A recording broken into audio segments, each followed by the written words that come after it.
Pablo, light it up. I had to buy the Porsche when I was young. Trap, trap, trap, trap, trap, trap, trap, trap. I had to buy the Porsche when I was young. Trap, trap, trap, trap, trap, trap, trap, trap. Got it out the mud, all they ever wanted was a plug. All my niggas thugs, money coming, gotta get it up. What's up, sports fans? It's your man D back. Speak Your Mind Sports Talk. All right, check it out, guys. Wilder fans, the LDBC still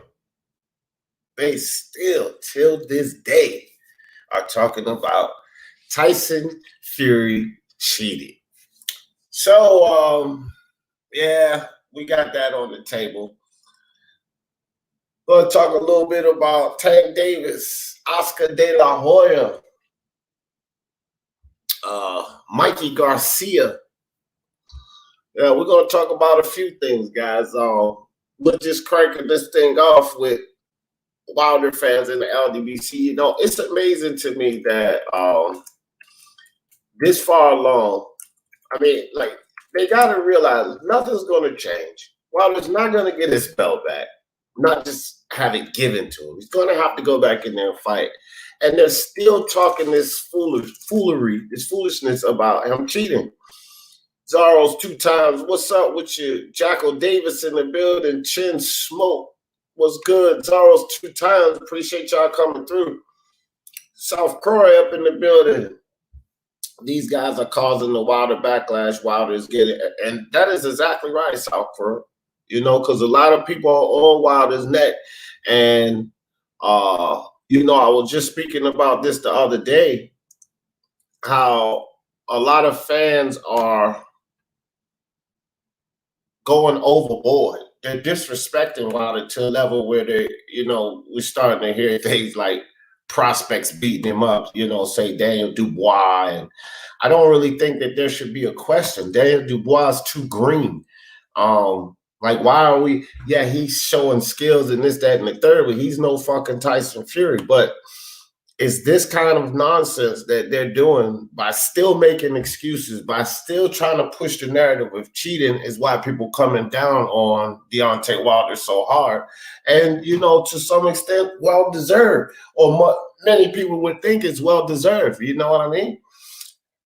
Never took your loss like a man.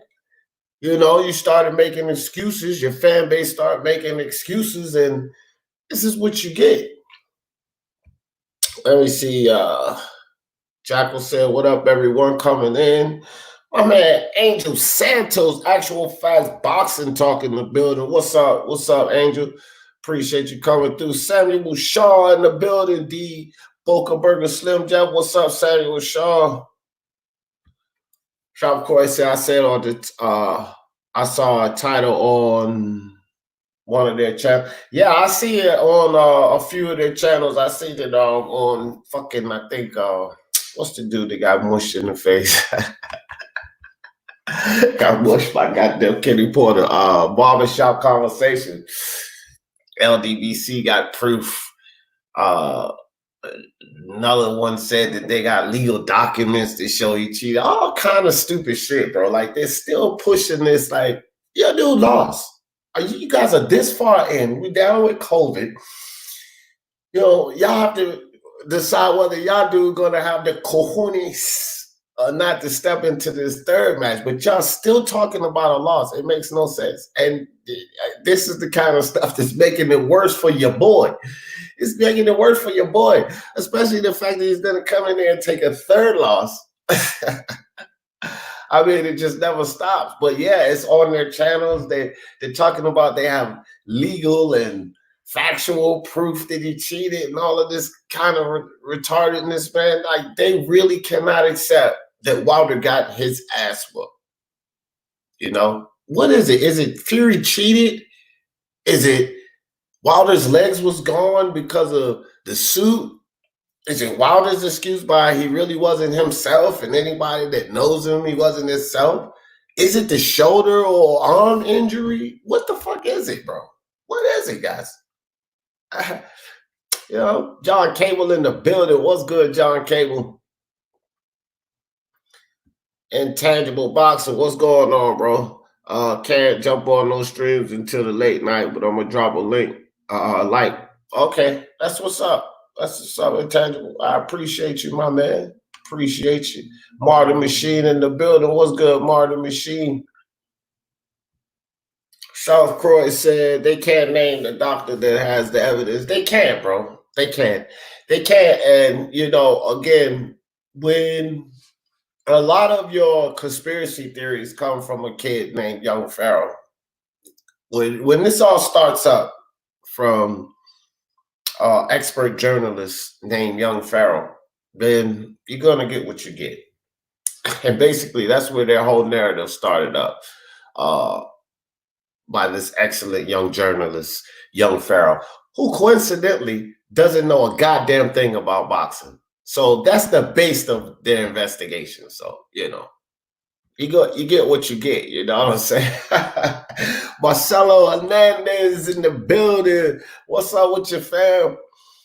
Yeah, man. They don't say John Cable said, well, they did videos saying they had proof. They didn't show any proof. I know. That's the funny thing. Like, we got unadulterated proof, and they only show speculation. Yeah, man. I mean, it's hilarious. Shiz Biz in the building. What's good with your Shiz Biz? Said Chen, everyone else, I don't like typing no more names. I feel you, dog. Zaro said there seems to be 14 reasons excuses, and not a single one of them is Fury was the better man. Right. Because that my friend Zaro 2 times, that would be called a reason. So they can only give excuses. They can't give us any reasons. You know what I'm saying, Zaros? That's too much like right. You know what I mean? Willie Williams in the building. What's good with you, Willie Williams? Intangible said, "What's up, Santos?" Okay. Yeah, so I watched, as much as I could take, because I want to see, like, sometimes I'll click on to see if they've actually come up with something new to say. But it's just they're fishing, bro. They're fishing. They're out on a nice sunny day. They sitting on the pier. They got a cooler beer next to them, and they fishing. That's what they doing. They have no proof of anything. And to be perfectly honest, you really can't prove what's not there. The facts are that Wilder was exposed. He was exposed. He was the beginning of him being exposed was the first fight. And they just didn't follow along. They just didn't see it coming. But Fury actually exposed him in the first fight. That was the beginning of it, because he had fought 2 taxi drivers himself, Tyson Fury, coming back from 400 and something pounds. And he jumped in the ring with Wilder. So technically, if you're this guy that they made you out to be, you're supposed to demolish a guy like that. I mean, how much timing and ring rust and all of that can he really work off fighting 2 very low level opponents going to fight a champion, and then not being in the best shape? So in that first fight was the beginning of Wilder starting to be exposed. In the second fight, he was completely exposed. And the Wilder fans, they just cannot deal with it, and you keep hearing all of these stories about, hypotheticals about what Wilder can do, what he has to work on, and the things he has to adjust on to win this third fight. Here's my problem with that, and I keep saying it. Wilder hasn't adjusted his whole entire fucking career, bro. He's not made any adjustments. If anything, minor adjustments that were insignificant, because he still ended up going back to the windmill and depending on that right hand. He's not shown the propensity to make adjustments or to adapt. And now people are saying all of these things that he needs to do to adapt to the next fight. His fans are giving excuses. Fury cheated, the suit was heavy, and all of this rhetoric. Wilder is finished when it comes to Tyson Fury. He's finished. This trilogy is just a mere formality. He's not going to win. And I think that he's going to get embarrassed even further.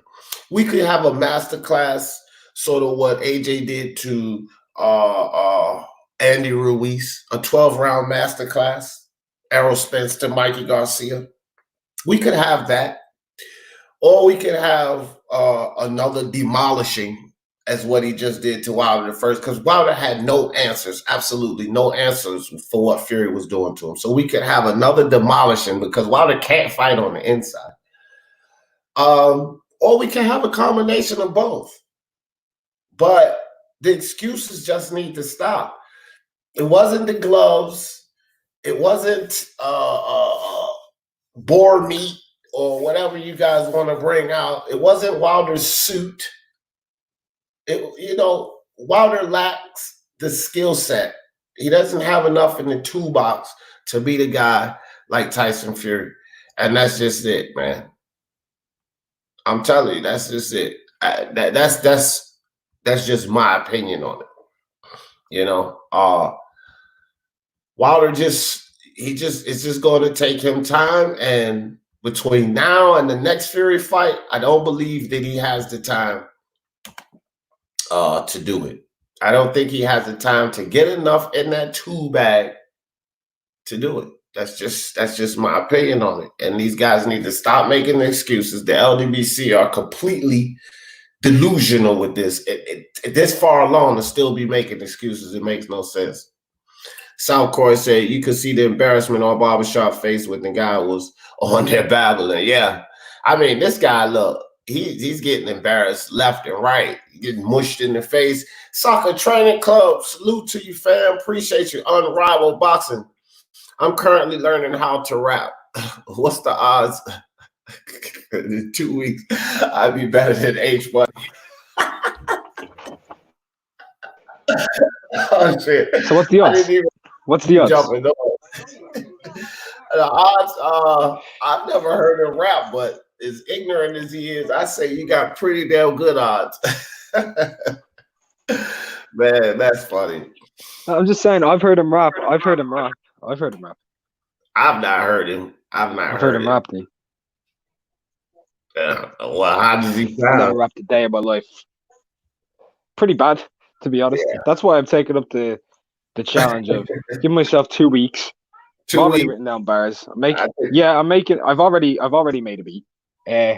I've got 32 bars, and yeah, giving myself 2 weeks to be able to make it into a flow, rap on beat, and be able to kill him. Yeah, I think he could. He's a little bit slow. They slowly trying to present Wilder as some kind of victim, saying he's public enemy number one. Yeah, they're gonna do anything to flip the tails or turn it around. Just to stay away from the fact that Wilder just lost the fight and he did not come prepared. And the simple fact of the matter is, me personally, I don't think he has enough time to prepare. There are things that can be done, but he needs a couple of fights in between to work those things in. Going from that ass whooping to the next fight with Fury, I don't know what they have in mind that's going to get him over that hump. I don't understand. The most important thing they need to fix is his balance, because he ain't got none. Exactly. Yeah, and Tangible, I agree with that. The fact is, Wilder's good, not great. That's it. The nutshell, bro. He's not great. And I don't know if Fury is great, but I don't know if Fury's great, but I know one thing: the dude's very fucking good. He's very good. We'll see if he can achieve greatness. Well, Fury's great for this era. You know what I mean? Compared to the fighters here. How could Wilder not have been a superstar after, say, his first 35 fights, 35 KOs, almost went unnoticed? Yeah, but in 30 of those, you have to put on Oscar's shoulder because he was with Golden Boy. So the first 30 fights, 30 for 30. And then, you got to put on Oscar and Shelly Finkel because Finkel's a dumbass and he never did what it was supposed to be done to put Wilder in the right position. His whole team is trash, bro. What's up, Toby Bartlett? That's the thing. Willie Williams, really appreciate you, my brother Willie Williams with the 1999 super chat. Give me a comment. Give me a comment next time, Willie. I like to shout you out and then read your comment. I appreciate that, Willie Williams, man. Y'all great over here. But yeah, South Korea, I don't understand how American heavyweight champion too, because our fans in America, our casual fans are the easiest to fool and to get them to spend money. So why didn't they not promote this guy? Just remember, he didn't have 35 wins, 35 knockouts. He had 34 knockouts. He didn't KO Stavern in the first fight. What fight was that?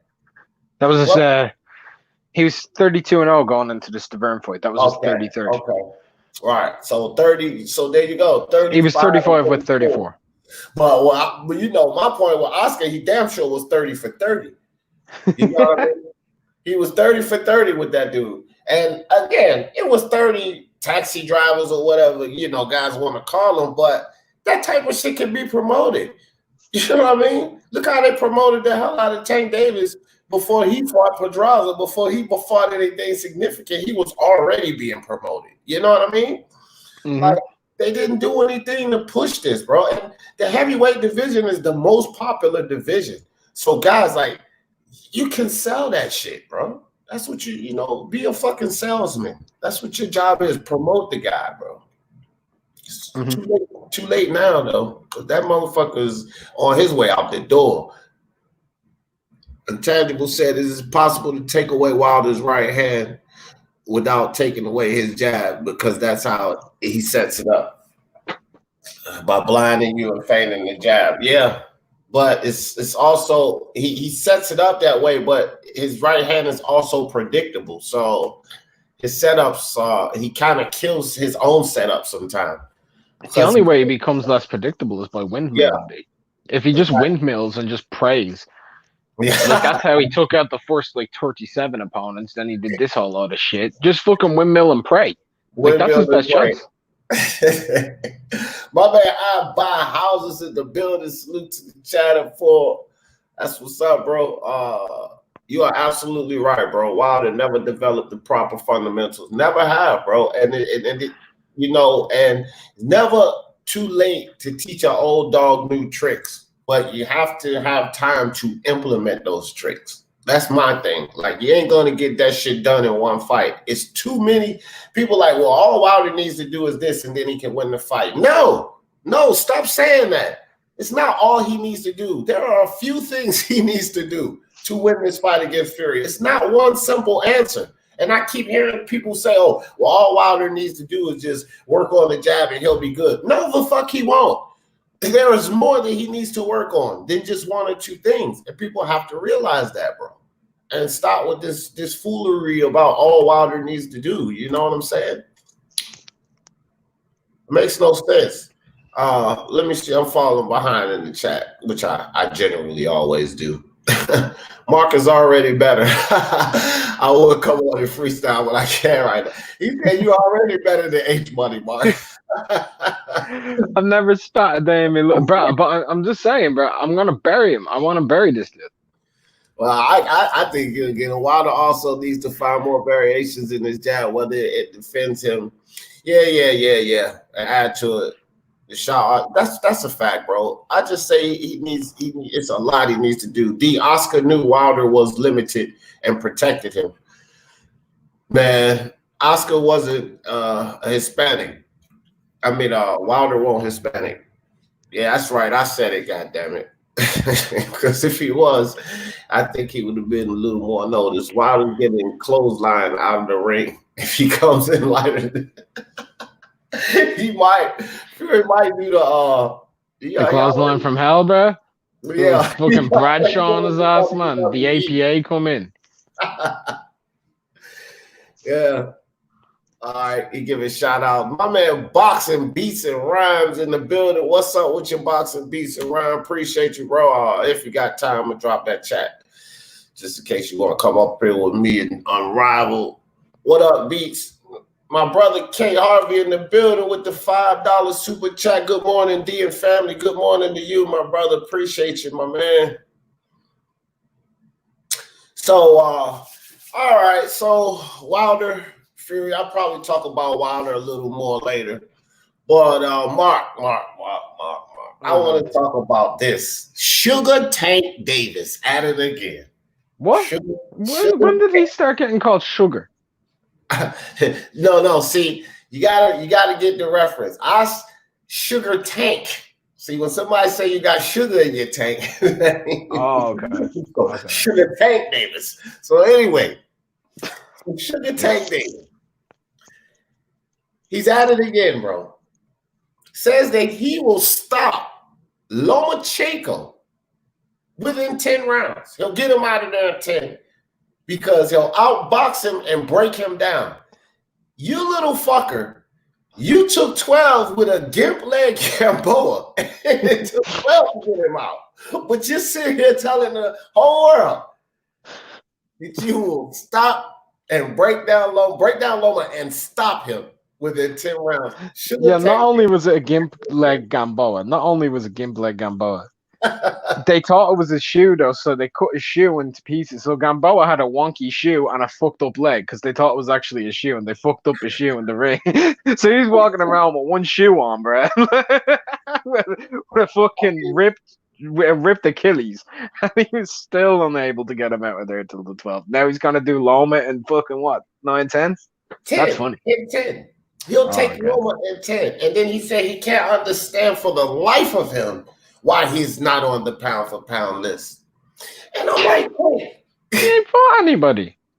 Exactly. Like, bro, I think it was just yesterday. Just yesterday he did this interview. And I'm sitting here and I'm listening to him fucking befuddled, bro. And I'm like, Tank Davis, you have to fight someone first. Like, who is your next scheduled fight? Let him fight Loma. No, he doesn't have to fight him. Let him fight Loma. I think Loma fucking no-masses him in 6 or 7. I think Loma would fuck him up. I cannot. Look, I am not even giving my boy Teofimo the win over Loma. So you know fucking well, I don't see Tank Davis having a chance. Stopping him in 10? Tank, are you insane? I think Teo stops Tank in 6.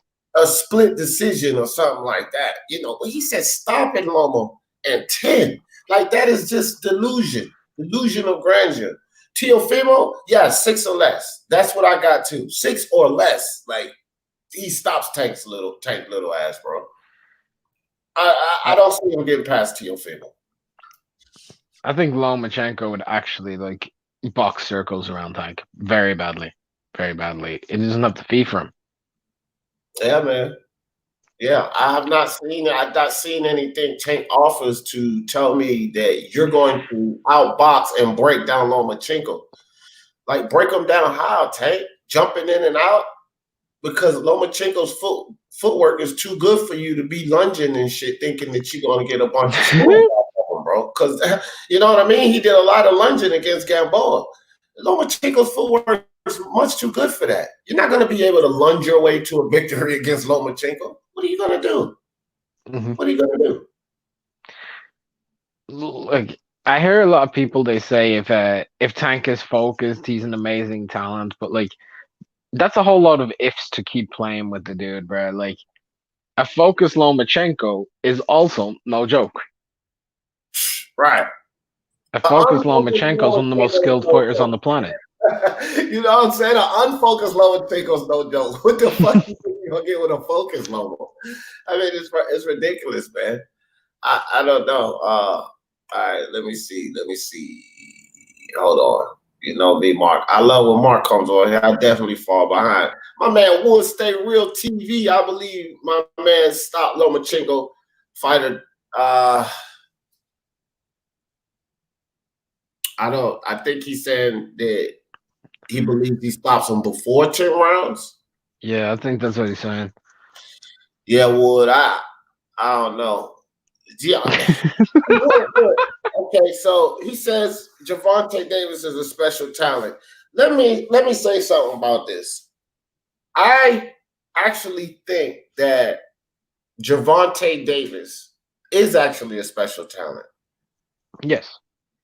You know what I mean, Mark? I think it is a special talent. My problem is that when you have a special talent, such as Gervonta Tank Davis, you have to put him into fights to turn this special talent into something great. And that is what they're not doing with him. And just him alone being a special talent is not enough to beat a Lomachenko who is performing, who is doing the things to keep him great, because he's already great. Tank has to get there, and he hasn't done the things to get there. So he is a special talent, but he hasn't honed those skills. He hasn't achieved, he hasn't fought the higher level talent to bring that specialness out. He's still at that special talent. He's done nothing with it. So just the fact that he's a special talent don't mean it's gonna get him in there and beat a champion like Lomachenko. That's not enough, bro. The potential is not enough. You see, this is that potential. This is what I always look at it. I think Gervonta, when people say he's a special talent, right? He's definitely a talented kid, right? He has special potential. Right. But he hasn't realized it yet. And Gervonta is no longer a kid anymore. He is not. I think he's 25. 25. Yeah, 25. 24. Yeah. Now, when you're in like the featherweights to lightweight era, your prime's roughly 25 through 28. That's your prime age. He's entering his prime. Like, Tank was born in 1994, wasn't he? Like, he's 25. He'll be 26 this year. I think his birthday's November. Yeah, so Tank's going to be 26 at the end of this year. He's going to be 26 at the end of this year. You're not looking at a kid anymore. You're looking at an in his prime fighter. And he's looking as though he was in his prime 5 years ago. Right. 4 years ago. When he was 3 years ago. When he fought against Pedraza, that's when he was at his best. Since then, he's not been the same fighter. The fighter who fought Gamboa gets knocked out by the fighter who fought against Pedraza. Straight up. Facts. He does. Yeah. He does.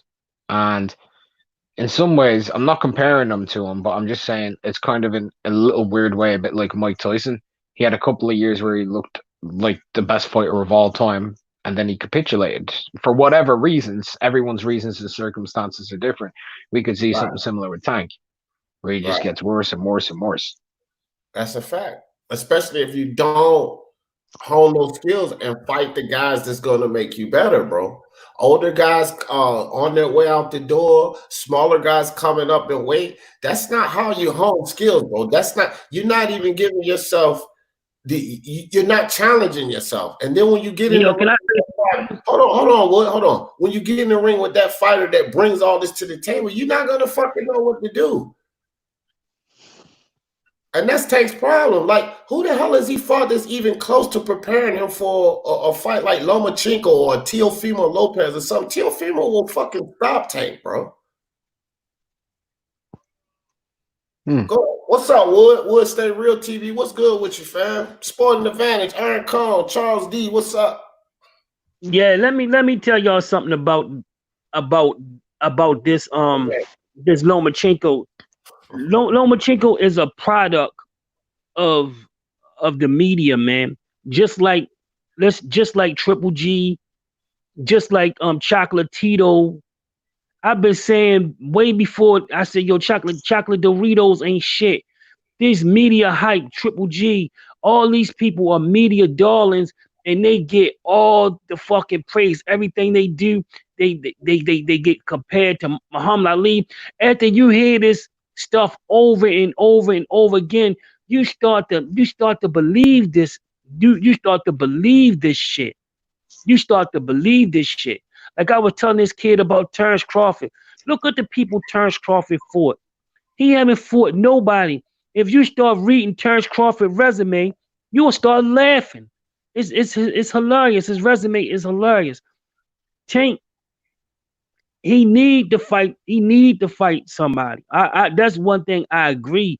But I believe once the big fights come, I think once the big fights come, and when all the dust is said and over with, you will see that he's better than Lomachenko. When he first started, Lomachenko would have beat him up because he was still flat-footed, still learning.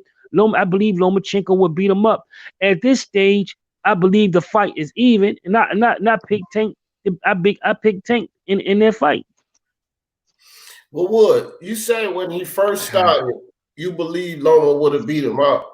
Yeah, when they first started, I believe Loma would have beat him when they first started. But at this stage, has Tank done to progress from then? He's done nothing. He's fought no one to progress from what you're talking about. That's the way that they I believe the outside of the ring antics has dulled some of his shine.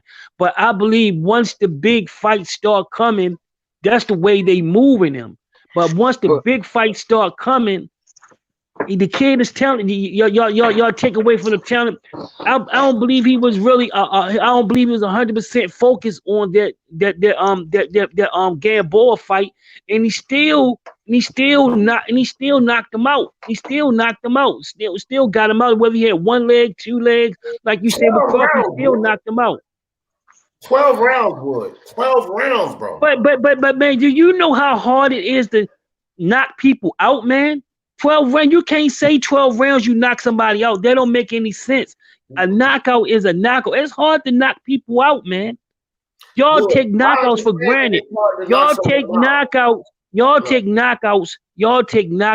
for granted. You don't supposed to knock people out. That's a hard thing to do. You take knockouts for granted. You 12 rounds to knock them out. If he knocked him out, whether he knocked him out in the first round or the 12th round, he knocked him out. Wood. You got to slow down, bro, because this is too much for Tank Davis, and maybe not you, but the expectations of Tank Davis, his fans, Tank Davis himself, talking about this historical power, and you're talking about an older chinny Gamboa.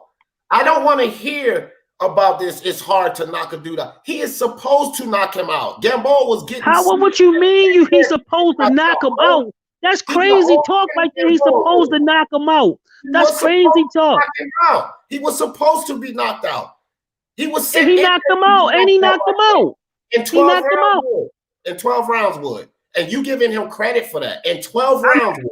Credit, but I'm saying you taking away credit. It's just as taking away credit because he should have finished him early. That was supposed to be a showcase fight. You know what a showcase fight is? A showcase fight is not when you struggle for 12 rounds, Wood. Cut that out, bro. Cut it out. You know it was supposed to be a showcase fight. And you're not showcasing struggling against an old fighter with one leg going fucking 12 rounds to stop him. That's not a showcase. And that's what that fight was supposed to be for Tank, a showcase at 135. Stop it, bro. Stop it right now.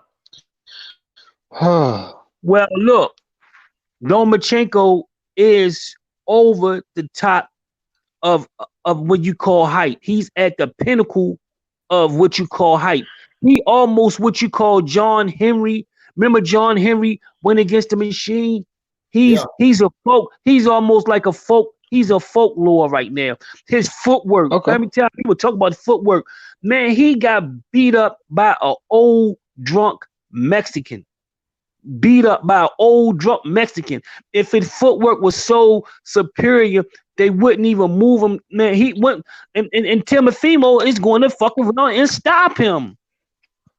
Timothy, what if he around and stop?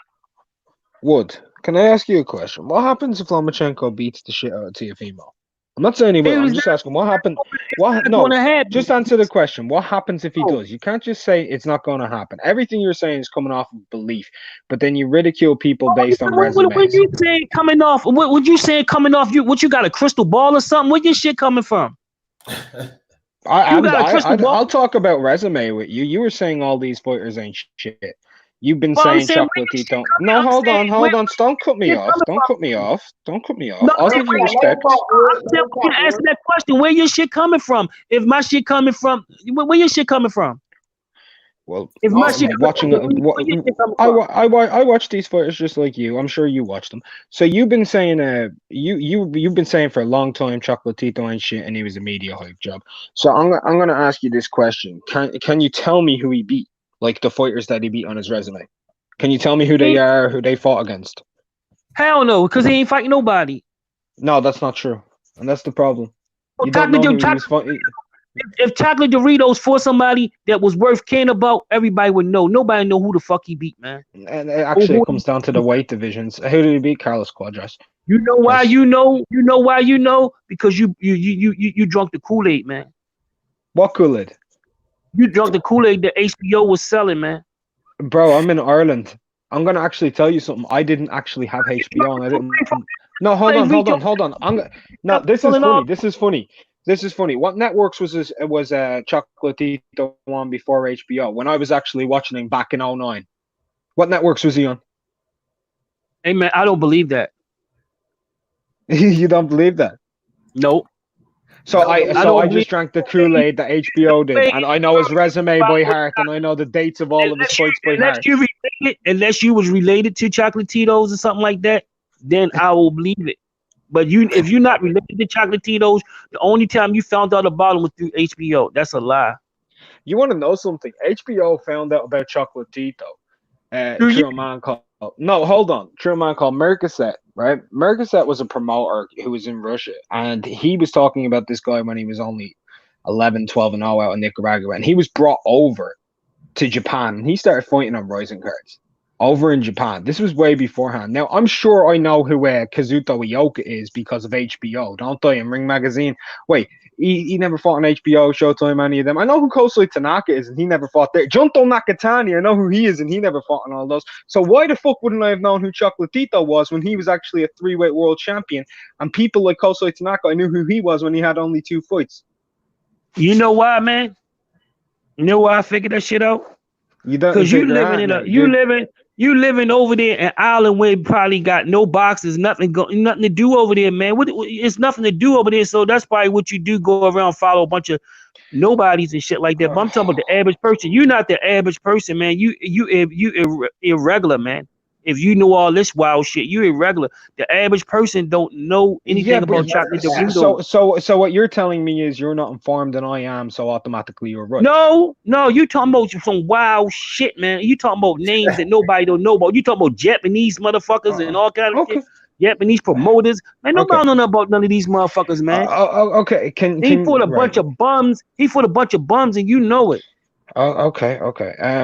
You know your boxing, right? Yeah, I know I've been boxing, man. I get in the ring and box. I'm gonna start putting my videos up, man. I get in the ring and box. I'll show you something, man. Okay, who's the WBA regular champion? Yeah, you go with that wild shit, man. That's what you do, man. I don't want to hear that bullshit, man.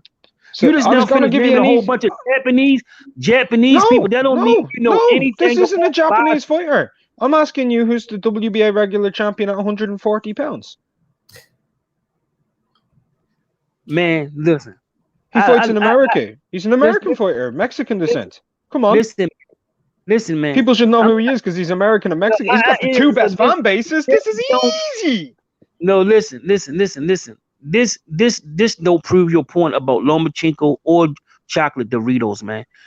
Lomachenko. You don't know what you're talking about. No. It proves that I know about boxing because I don't know a bunch of off-brand motherfuckers that you talking about.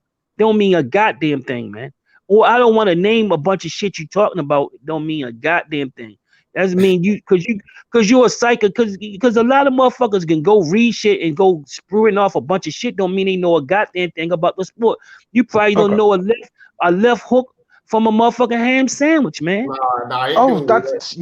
You got me. I've never watched a fight in my life. I don't know what a left hook is. I've never fought in my life. I've never fought a day in my life. Because I'm from Ireland, and Irish people don't know how to throw hands because Ireland's never had anybody. Like, you want to know something? There's actually a fighter from Ireland who's beat the second most amount of Hall of Famers in history, just behind an American and ahead of Sugar Ray Robinson. Sugar Ray Robinson beat 10 individual Hall of Famers. Jimmy McLaren beat 13 and Harry Greb beat 15. But I don't know what I'm talking about. And you say Irish fighters don't do shit. Lomachenko, like I said before, man, I'm getting off the top. But Lomachenko is one of the most overhyped motherfuckers. And even a lot of, I'm sorry that a lot of black motherfuckers brought into that hype shit, man. That HBO, man. That's what they did a good job. They did a good job on you. They probably had to do a good job on you because that's probably all you do is go around studying a bunch of nobodies and shit like that. I'm talking about good fighters, man. I'm talking about good fighters. All right, Wood. Look. Let me ask you this, Wood. When you make a statement like that, and I hear what you're saying, okay, because I know that the media, the propaganda, the media is set out to fool people, right? But when you make a statement like that, and guys like Unrivaled, bro, You kind of challenge our integrity because I ain't falling for that bullshit. Mark not falling for that bullshit you talking about. Yeah, a lot of people fall for that bullshit that you're talking about. I get that. But dog, that ain't me. And I know what the fuck goes on in the ring. I broke it down for you and plenty of other people plenty of times. I know what happens in the ring. Why, guys? I know what a left hook, a check hook, pull counter. I know what these things are, Wood. So you can't couple me and put me in there with the people that have been. Do you know how to do? You know how to do them? Do you know how to do them? Wood, let me talk.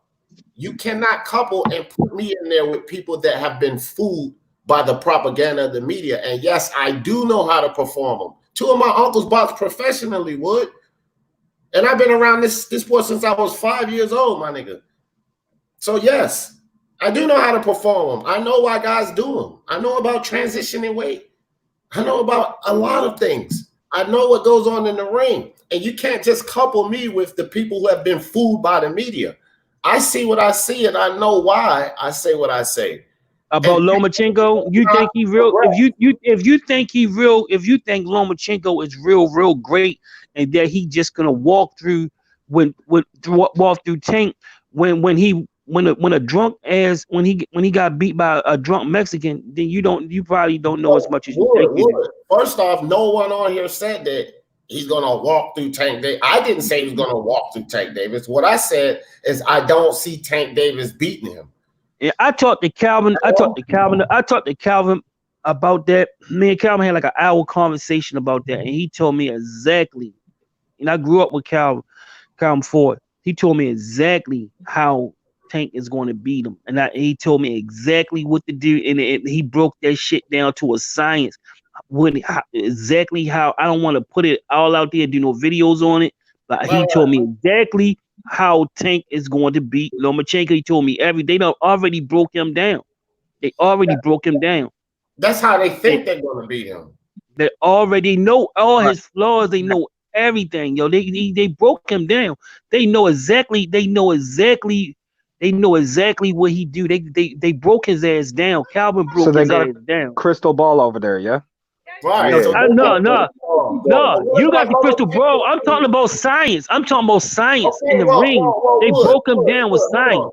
Wood, hold on for a second, bro, because you kind of not even being realistic here. If you talk, I'm telling you about. I'm talking about boxing. I'm saying, Wood, fam, you gotta let other people talk, bro. You got to. Go ahead. I'm letting you talk. Listen, you talking about the sweet science, and you're talking about boxing, and you're talking about a guy that in the amateurs is hit and not get hit, went 396-1, utilizing the fucking sweet science. And you're telling me that Tank's team has figured him all out. What about his team? Have they figured anything out about Tank? Are you serious right now? Right, exactly. This man went 396-1, and he's a fucking moron. He knows nothing about the sweet science. Exactly. Nobody saying it. I'm saying they got him figured out. Davis has him all figured out, and they're gonna beat him. That makes Tank ain't even showing us. How that don't make no sense? How that don't make no sense? A game plan. So that look what you saying. What you basically saying that is there's no reason for Tank to even fight him.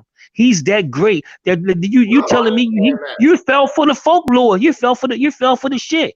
You fell for the shit. There's no reason for Tank to even fight him. I'm using my eyes. I didn't listen. Well, Tank shouldn't. But there's no reason for Tank to. If going by your logic, there's no reason for Tank to even fight him. Wood, let me say this first and foremost, bro. And I got to put this out here. First and foremost, bro, you gotta stop telling me that I've fallen for a fucking thing. I've not fallen for any propaganda or nothing that the media is putting out. But listen to what you're saying. Listen to what you're saying. You gotta chill. You gotta chill for a second, because I gotta get this out. I am using my eyes and what I know about this sport. And it's common sense here. Tank has not shown us a fucking thing at the pro level, whereas Lomachenko has shown us a lot at the pro level. So using our eyes and what they have shown us in the ring, what they have accomplished and achieved in the ring, not fucking around, fighting little guys coming up, what they have shown us, This is what I'm basing it on. Not no fucking propaganda. All of these tricks of the media you talking about. I ain't no fucking idiot. So stop telling me that I'm falling for this and I'm falling for that.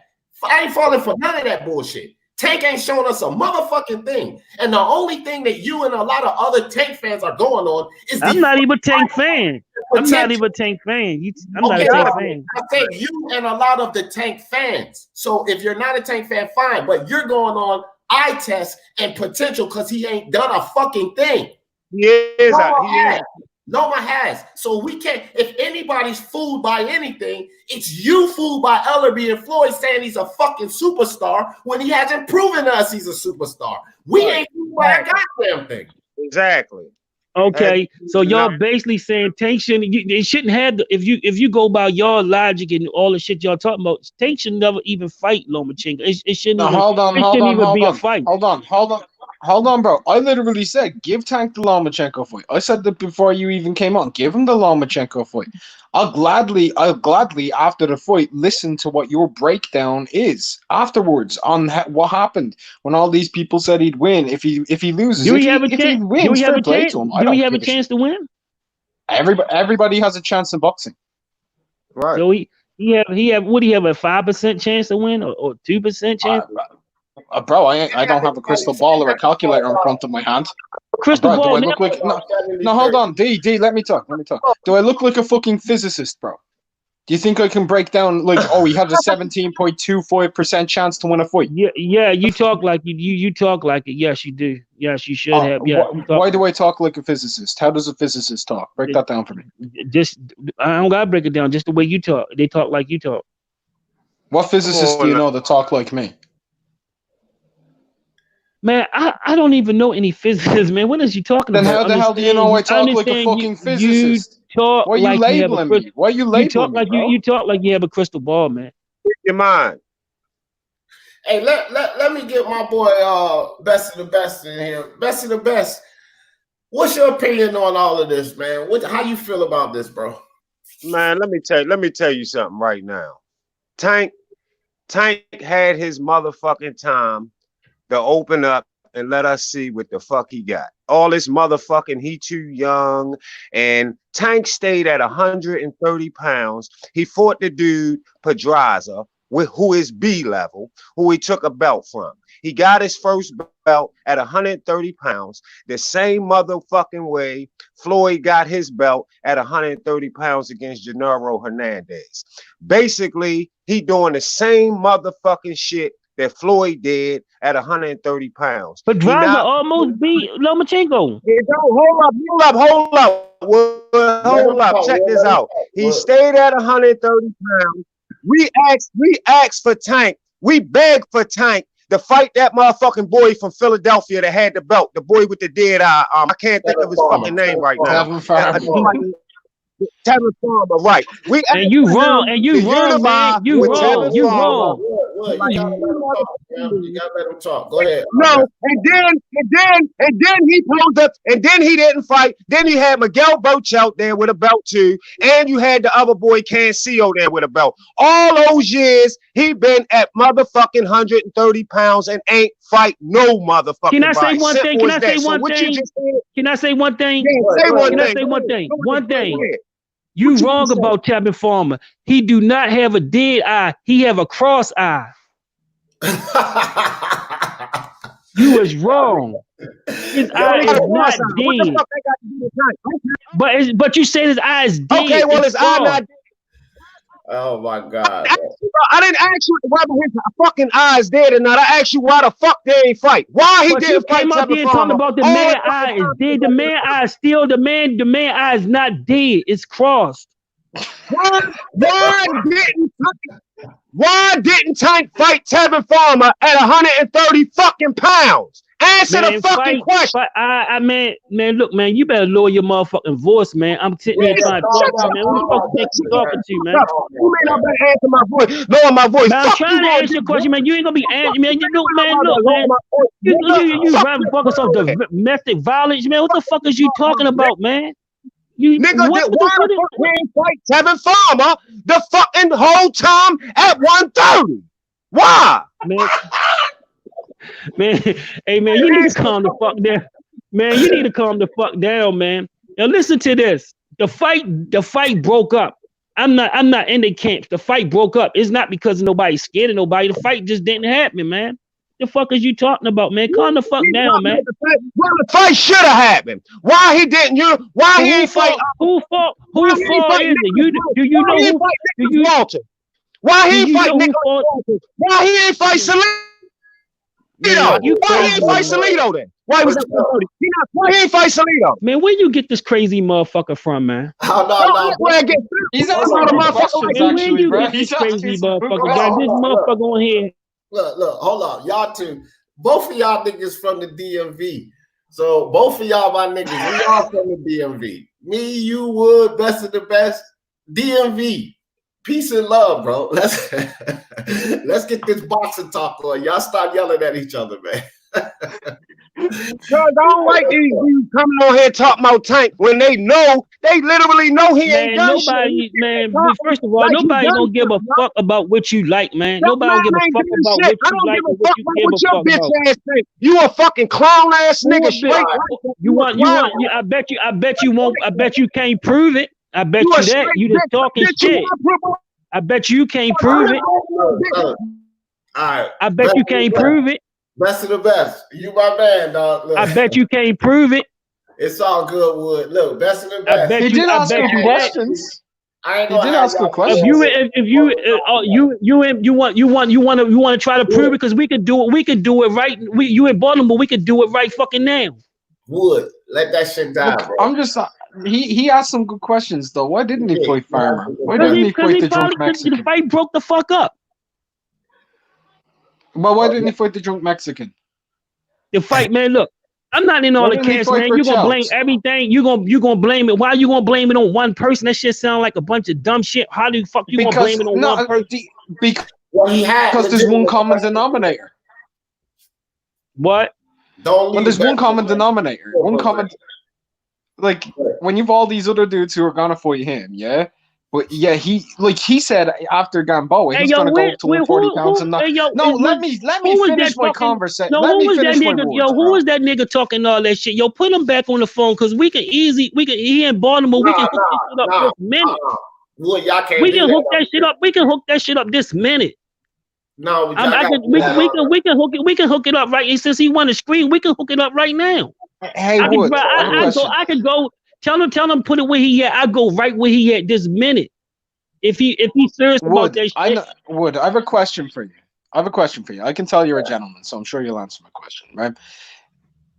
A few months ago, Gamboa was moving up to 135 pounds, and he said after he beats Gamboa, he'll move up to 140 pounds and knock out Josh Taylor. How come he's not going up to fight against Josh Taylor, even though he said he would? Man, look. Y'all asked me all these questions. Only thing I was saying is that Lomachenko was overhyped by the media. Now, Tank's supposed to fight everybody in the world. He's supposed to fight the dead-eye motherfucker. He is supposed to fight everybody that he calls out. Yes. All these fights can't happen, man. But you know how boxing is. You being unrealistic trying to say one person is the fault. The reason why all these fights. Bro, I can name 10 people who said they would have fought him, and he said he'd fight them, but then he decided to take other fights before they even had fights signed. I can do that if you want. Okay. See, this is the thing. Tank Davis would. The reason we asking all these questions because if you're going to defend him in a certain way, then these questions have to be asked. They're legitimate questions, bro. They're legitimate questions because basically the only thing that I can give Tank Davis is two things. Potential, because I see he has a skill set and he has potential. So I can agree that he has the potential. And I can agree that Tank has a name. And it's because TMT did very well promoting his name. Outside of those two things, potential and a name, I can't give Tank any credit because he has not shown me this in the ring against valid opponents. That's what I need to see. It don't have nothing to do with no media. It don't have nothing to do with an agenda or a narrative they're pushing. I have not seen Tank do it. And to say that Pedraza almost beat Lomachenko, no, the fuck he did not. He had some good moments in that fight, but Lomachenko did Tank beat him? Who beat him the best, Tank or Lomachenko? Anorexia. What? Anorexia beat him the best. So you're making excuses. No. Tank had a better performance against Pedraza. So Tank had a better performance against a person he fought. That don't tell you something? No, that's called a okay. Okay. Hold on. Wait, no, D. Let me do this real fast. Guys, chill for a second. Tank had a better performance. Yes, it doesn't tell me anything, Wood, because you're not taking into account, and don't give me no fucking excuses, that Loma came off of a shoulder surgery. And you have to take that into account. I'll take this into account. Styles make fights, D. Styles make fights, right? Hold on. Wood, who's a better fighter, yeah? In your opinion, Cristobal Cruz or Lomachenko? I think that could be a tie. Okay. But Lomachenko is more hyped than him, though.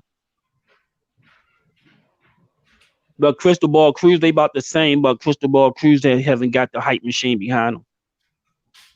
Okay. That's about a tie. Yeah. Who's Cristobal Cruz for? He fought a lot of people. He did. Can you give me any idea on who he is? He's the same. He's like Chocolatito, man. He has 22 losses.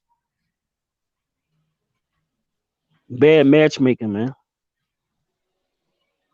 You ever heard of that? Bad matchmaking. So it was bad matchmaking when he goes in there with guys that he was supposed to beat and loses or gets draws against.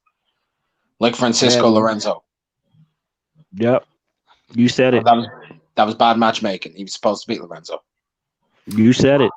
I'll just say this about Tank and Loma. Tank is not going to be able to lunge his way to victory against Lomachenko. And he's going to break him down. Calvin already told me how he's going to do it. You got to let me finish my thoughts out, bro. I got you. Tank Davis is not going to be able to lunge his way to victory against Lomachenko. And the reason I say lunge his way to victory against Lomachenko, because whether Tank has the potential, whether him and his coach know what he can do, Tank has not shown me that. He's just not shown me that. And I've watched him. I've watched him in the ring. I've done film study on him. And he's not going to be able to lunge himself to a victory against a highly skilled fighter like Lomachenko. Period. I'm glad you said that, because that's not how he's going to beat him. Okay. We'll have to see if Ellerby and Floyd and Tank Davis ever have the balls to get in the ring with him. Because it damn sure ain't Loma and Bob holding that fight up. I don't even think Loma, be honest with you, I don't even think Loma want that fight. I just think he using his name for hype. Crap, bro. That's crap. Everybody wants to get their hands on Tank, and Ellerby and Floyd won't put him in the ring. So I'm not even going to entertain the fact that nobody wants to fight Tank. Ellerby and Floyd will not put that kid in the ring. These people want everybody. I said Lomachenko. Yeah, Loma wants him. Teofimo wants him. Devin Haney wants him. Ryan Garcia wants him. They don't want to do shit with this dude, bro. Ain't nobody scared of Tank. Nobody buys down to Tank hype. Wood. None of those fighters buy.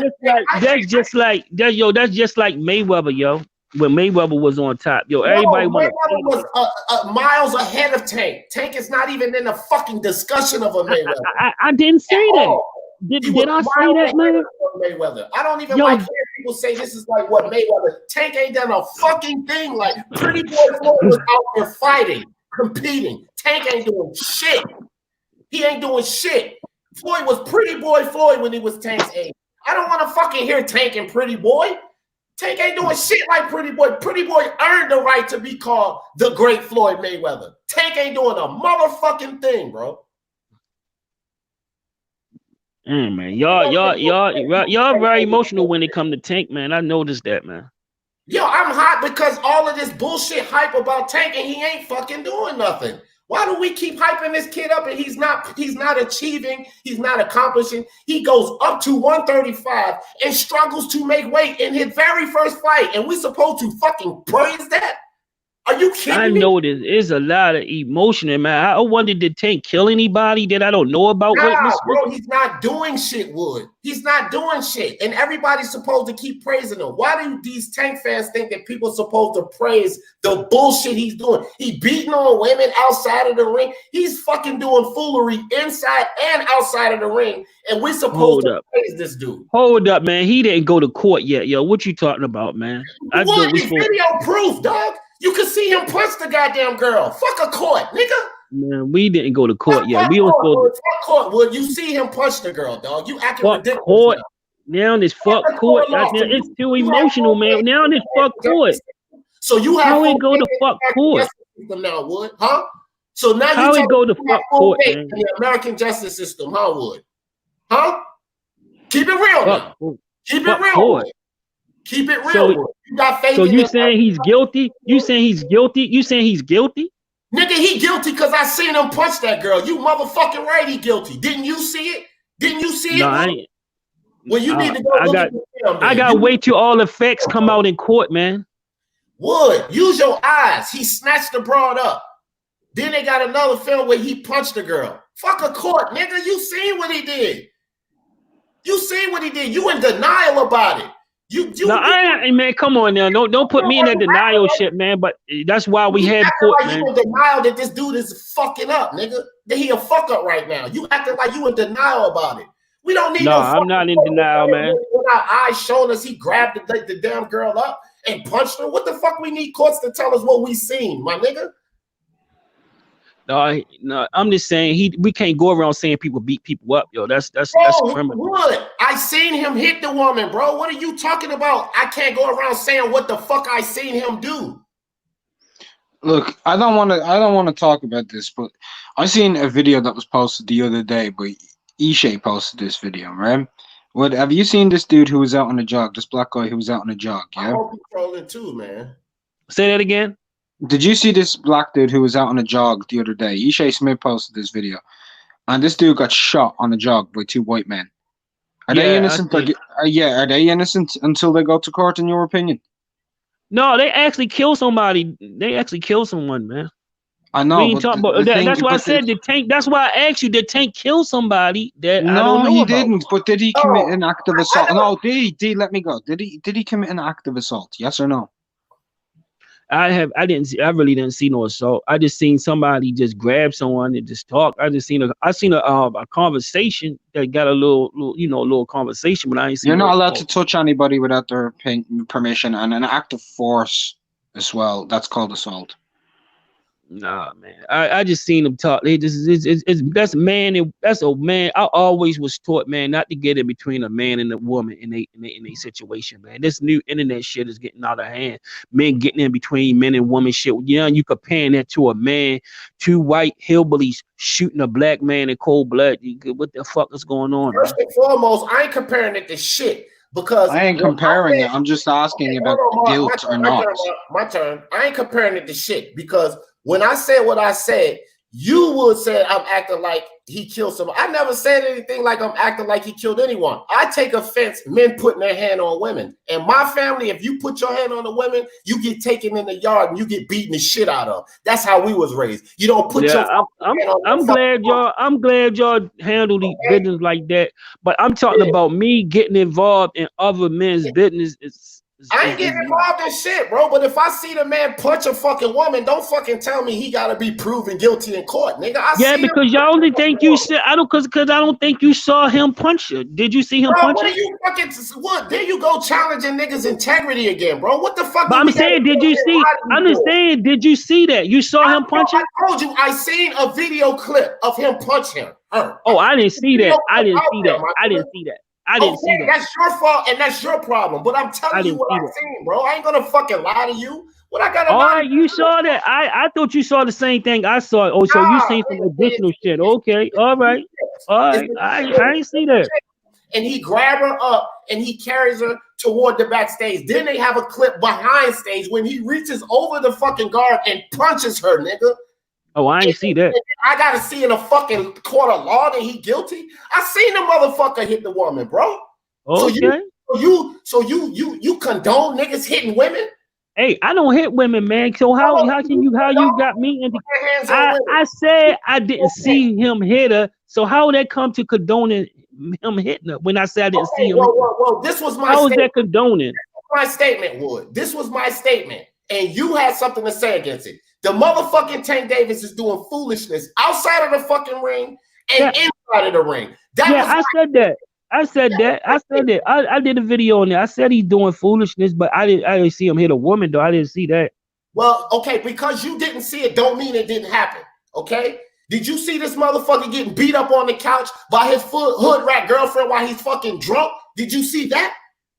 Say that again. Did you see him on Instagram getting beat up by his hood rat girlfriend while he's fucking drunk on the couch in between a fight? Did you see that? Because he did that dumb shit too. I ain't see it, but he do a lot of dumb shit. How about this nigga giving a counterfeit fucking a counterfeit cashier's check to a fucking jeweler for some jewelry? A counterfeit cashier's check. How about that foolishness, Wood? Huh? Hey man, I don't know everything the kid do, man. Because I do research on this, so I don't just speak out my fucking ass and listen to fucking media and influence. This is what I'm trying to point out to you. I do know these things because I do research. So when I bring shit forth to people, it's not nobody fucking fooling D Jeff. It's from D Jeff doing his fucking research, Wood. So stop telling me that I'm fooled by this and I'm fooled for that, nigga. You haven't even seen or come across these articles that I'm talking about. And I'm telling you, you haven't even seen the fucking footage that I'm telling you about. You don't even know about the fucking counterfeit check. I think I did. I think I did see something like that, but I didn't see him hit. I didn't see him hit up. But Wood, how the fuck can you get up here and keep telling me that I'm fooled, but I am doing more research than you on this shit? How? How can you do that? How am I the fool, but I'm doing more research on this? How does that work? I seen a lot of stupid, but you can't believe everything you see on the internet, man. Okay, Wood, I am doing research. That's why I'm a person that don't believe shit motherfuckers tell me. I go find the truth for myself. So don't fucking tell me I'm a fool. When you telling me I'm being fooled by propaganda of the media, that makes me a fool. I'm talking about Lomachenko. Lomachenko is not who they say he is. And all of this. I don't ride on no fucking media bullshit, Wood. I do my own research. So none of that shit is fooling me. I'm coming from from the private chat, if you want, you can show this video. You can show that no copyright will happen because I've shown it on mine. Put it up. It's in the private chat. You can bring that up. You can show it on the screen. I don't know, Mark. Just why don't you just share it? Because I can't. I'm on my phone. I can't share it. But like, if you take the link and copy it into the search bar up the top, I got you. Make a new tab. Then you can share the screen. This is just like you would share screen in like a fight clip. Yeah, I know how to do all that. I just Yeah, I normally would, but this is the multiple. There's multiple angles and different points of view of Tank and his ex-baby mama here. So since you ain't seen it, I just thought I'd show it. Oh, okay. Yeah, bro. Because like this is the whole encounter. This is pretty much the whole encounter. Not just the start. He's off the chain. I'm not gonna praise Tank or anybody else that's doing this type of dumb shit. Period. That's just where I am. Do you want to share that for the people who haven't seen it? I don't see how talking about boxing is praising somebody. I don't praise nobody.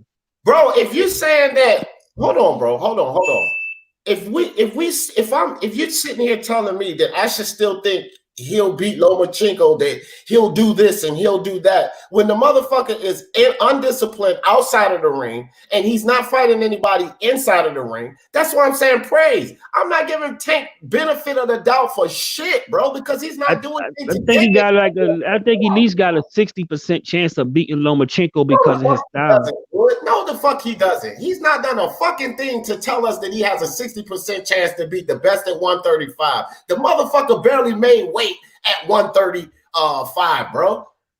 He's undisciplined.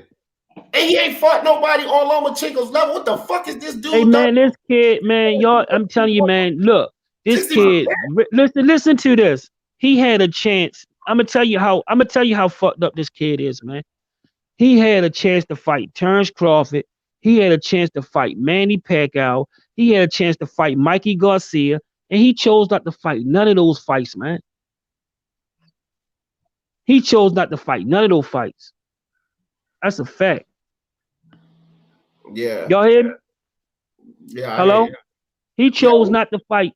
He chose not to fight Mikey Garcia, Terrence Crawford, and Pacquiao. Pacquiao too old. He said Pacquiao was too old for him. He was scared to fight Manny Pacquiao, man. They the same motherfucking size. That's the fact. Those are 3 fights. Those are 3 fights right there. He refused to fight. Wood, you go ahead and check this out because you haven't seen any of this. But I'm saying, what y'all got to say about that though? Man, hold on. I want you to see this. Since you're advocating for a fucking woman beater, I want you to see this. Who said I was advocating for him, man? I didn't say that. To me, dog. It sounds like it to me. Yeah, but the same way you don't want me putting shit on you, so you shouldn't do the same thing to me. Okay, well, support. I'm not into beating women. I ain't into that bullshit neither. I ain't into that shit neither. But you go ahead. I'm gonna play this for you. Y'all can see that, right? Yep. Okay, I'm gonna play this, Wood. You go ahead and watch it because you the one who ain't seen this shit. Which we all seen him snatch her up and grab her out. Right there, he already wrong. I don't know why we have to go to him actually punching her. You don't snatch no woman up in fucking public. No, watch it, watch. Did you see him? Left hook, bro. He left hooked her. Look. Now she's coming back out again that left hook. Nigga, bro.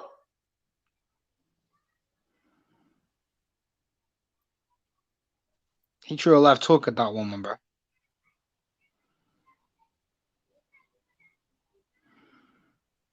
Or was it a hand sandwich? I can't remember the difference between the two. That was a fucking hook, bro, and he hit her with it clean. What the fuck, bro? I don't need no fucking courts to tell me shit, dog. This nigga fucking woman beater. And if he had enough fucking balls to do this in front of everyone, what the fuck he doing to that woman at home? Like, keep it real, bro. If this stupid motherfucker had enough balls to do that shit in front of a crowd of people, what the fuck is he doing behind closed doors, bro? D, was that a left hook or a hand sandwich? No fucking take. Fuck Tank Davis. That motherfucker he should have left fucking Floyd now. Fuck. All right, now check this out. Now, can we get back to the Can we get back to my question? Real fast. Why, since this guy's such an encyclopedia of boxing, why did Lomachenko duck Mikey Garcia, Manny Pacquiao, and Terrence Crawford? Okay, if he's such a great fighter. Okay, now let me answer this. He's talking to me because he mentions dude who reads encyclopedias of boxing. Did Lomachenko move out of the division when Mikey Garcia was there? No. Okay. Listen, I'm just asking refused to fight Mikey Garcia. He refused to fight. He denied. He wanted. You could look it up. Him ducking on Manny Pacquiao and Terrence Crawford. I don't want to fight them. I don't want to fight Terrence Crawford. Okay. I don't want to fight Manny Pacquiao. I don't want to fight Mikey Garcia. You can actually look that shit up. Him saying he don't want to fight those 3 people. So he needs to move into different weight divisions to fight people. Yes. That's what great people do. They move up and they move up. So he needs to move up to 147 to fight Manny Pacquiao and Crawford. He could, yes. Okay. Then I'll accept that. Listen. If he was as great as you say he was, shut up. Shut the fuck up. If he was as great as he's saying he was, he would do that. Castrated cow. Shut up. Oh my God! I can't live. You sound like Bob Dylan on meth. Shut up. Hey, you mad now, yeah? Don't get mad, yo. No, don't get mad, man. You're not letting me speak. You're asking me questions and not letting me speak. Man. You won't answer them. I'm trying to. You keep talking while he's trying to answer. You ask a question and keep going, my nigga. You gotta let him talk. Now I'm Bob Dylan on meth now, right? Okay. Yeah, you kind of sound like Bob Dylan on meth. A little bit like that. Your voice is very nasally. I am struggling to listen to you. Answer the goddamn question. But why hasn't he fought against Crawford, Manny Pacquiao, or Mikey Garcia? Well, because people asked him, will he fight them? And he said no. Why? Because he had fights at all those times. But here's the main thing. Here's the main reason why he wouldn't fight him. He never got offered a contract for any one of those fights. Oh, that's you sticking to that story? Well, would you like to prove otherwise, that he was offered a contract for all three of those fights? Yes, he was offered those fights, and he said no, he don't want them. Who offered him those fights? He was offered those fights. He said no. No, I'm waiting. He was offered by Bob Arum to fight Terence Crawford. He said no. So Bob gave him a contract offer, or Bob said what? I talked about the idea of the last time me and Bob did business together. Oh man, what the fuck? I'm not in the Bob Arum office. I don't know what the fuck so you're not in Bob Arum's, but you're fight. able to speak. Hold on, you're not in there doing business with Bob Arum, but you're saying that he made these offers when you don't actually know.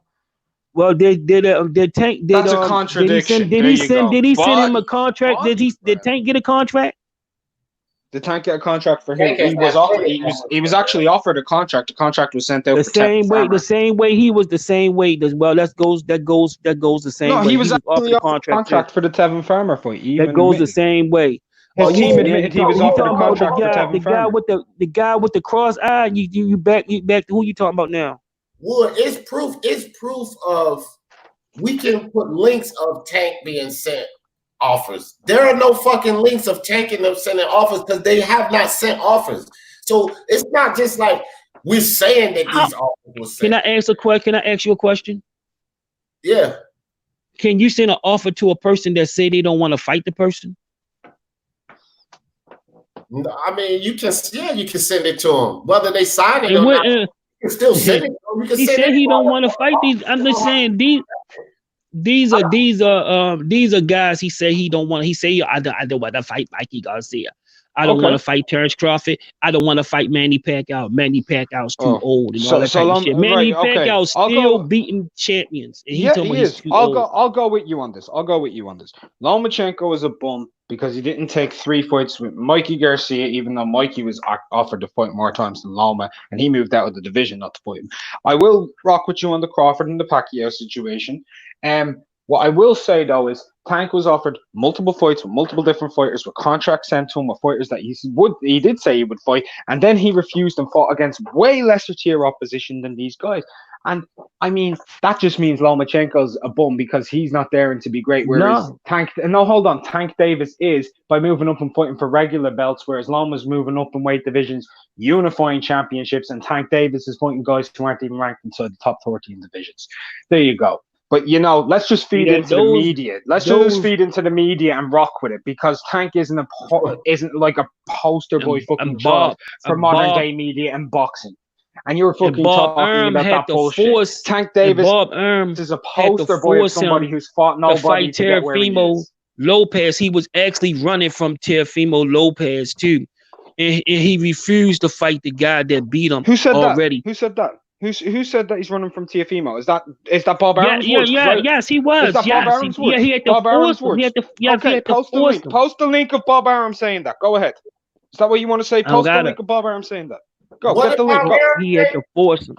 He had to force him to fight. He had to force him to fight. Post that link of Bob Arum saying I had to force Lomachenko to fight Teofimo. I'm waiting on it. I'm waiting on it. Go, post your source. Post your source. Post your source, bro. Don't keep saying it. You gotta fucking back it up. Post your damn source. He still don't want it. He still don't want that fight. He's being forced. I don't care what you say. Go and post the fucking source. Hold on. Fuck the link about Bob Arum saying that, because let me say this. You don't have the link because he didn't say it. Hold on, Mark. Hold on. Even if Bob Arum said that, he just immediately came out and contradicted the fuck out of himself, because Bob Arum just came out and said that Lomachenko and Teofimo are going to need a tune-up before they fight. So why would he even listen to what the fuck Bob Arum said if he said that, Okay, can I ask you something else? Can I ask? AD, can I ask you something? AD, can I ask that guy one more thing? I'm gonna ask him. I just named. Answer me that question, Wood. If Bob Arum said what you said, the motherfucker just came out and said that Lomachenko is going to need a tune-up before fighting. So why would you have to force a fight that he's going to need a tune-up for, Wood? Okay, check this out. Now, he admitted that he didn't want to fight Terrence Crawford, which when they was one division apart, he didn't want to fight Mikey Garcia. He didn't want to. He don't want to fight. He don't want to fight Devin Haney, another person that he gave up a belt. They made him some crazy weird ass champion. They made him a weird ass champion that we never even heard about. He didn't win the belt. He can't lose the belt. But he's such a great person. He had a chance to fight. He don't want to fight Devin Haney. Devin Haney chasing this kid like a motherfucker. Don't want to fight Devin Haney. Don't want to fight Pacquiao. Don't want to fight Terrence Crawford. Don't want to fight Mikey Garcia. That's just to name a few people. But you keep talking about all the people Tank don't want to fight. Look at all the people. I need 2 hands and a couple of feet to name the people that he don't want to fight. He don't want to rematches. He didn't want to revenge his loss against the drunk Mexican. I need all my hands and feet. They put an offer in. Salido refused the offer, bro. No, that's not true. Yo, okay, go get your source then. That's not true. Go back to where your source. Don't tell me. You're saying it's not true. Go get your fucking source to prove it's not true. I'll wait on your sources all day. You're just saying don't tell me. Don't tell me. I'm waiting on your sources all day too. Gervonta Davis is fucking Golovkin, bro. Don't tell me. Don't tell me. Don't tell me. I'm waiting on your sources too. But Wood, I can pull up a source for that. Yo, pull up your source. Go ahead. All of the shit that we're telling you, bro, we can give you, like, this is not our words. This is Bob Arum saying that Lomachenko needs. Okay, we offer that. But what about the other shit, the Devin Haney shit? What about him? They're making him this weird ass champion. Everything because it's supposed to be about Tank, nigga. Now you jump into Devin Haney. What about Tank Davis and what the fuck we're supposed to be fooled about? This is what it's really about, nigga. This whole I'm telling you, y'all fool. I'm telling you, they ain't doing shit, Wood, and you need to accept that. Baltimore or not, nigga, I'm from the DMV too. I don't fuck with that little dude because he's not doing shit. And he's not Lomachenko. He ain't showing. But Lomachenko ain't doing. Lomachenko he ducking a lot of motherfuckers. Y'all feel this. Realize that. No. Lomachenko is achieving. Tank is doing nothing. And you're saying that the guy that's achieving versus a guy doing nothing is going to lose. That makes no sense at all. Tank is not doing anything. Lomachenko is achieving, regardless of whether you think he's hype or not. He's collecting belts, multiple divisions. He's fighting fucking Teofimo. That's who Loma's getting ready to fight. Who the fuck is Tank getting ready to fight? Leo Santa Cruz. Stop this nonsense, bro. I'm saying Leo Santa Cruz ain't nobody. Fuck no. He's at 135. Who the fuck cares about Leo Santa Cruz, Wood? Stop the bullshit, my nigga. Tank is at 135, my nigga. You got Devin Haney's, Ryan Garcia's, fucking even Delorme, man. What the fuck are you talking about a goddamn Santa Cruz for? But you Santa Cruz. Lomachenko? You talking about a man talking about he can beat Lomachenko right now, the best at 135, and fighting a fucking Leo Santa Cruz. What if you don't? Santa Cruz. I'm saying so Santa Cruz is he's a nobody. Wood, you are on some real bullshit because you support the fact that Tank can beat the best at 135, but accept him fighting a fucking Santa Cruz moving up from 126. Are you smoking right now, my nigga? Smoking what? What you saying, Wood? Think about what the fuck you're saying right now. Keep in mind, Santa Cruz started at bantamweight, by the way. Beat the best at 135, and at the same time, in the same fucking breath, supporting him fighting a man coming up from 126. Are you kidding me? I wonder why y'all talk so loud, man. Cause you talk. Okay, well, I wonder why you're talking so crazy right now. Because y'all don't agree with me is crazy. What's y'all crazy? D, stop for a second. Wood. No, I want to say this. The reason you're not going to get respect is you haven't answered a question. You ain't answered one question, and then you expect us to answer everything you want to try. But you ain't answered anything. Everything I've said, you just insulted me, and then you expect me to not insult you back. Mark, Wood or me? Wood, not you. Oh, yeah. Wood. But Wood, I insulted. What do you mean I insulted you? You've been screaming. You started calling talking me. about that. I don't know jack shit about anything because I'm from Ireland, so I must have no fucking life. No, I said no. I ain't mean you ain't had no life, but I said you pay attention to a lot of wild shit.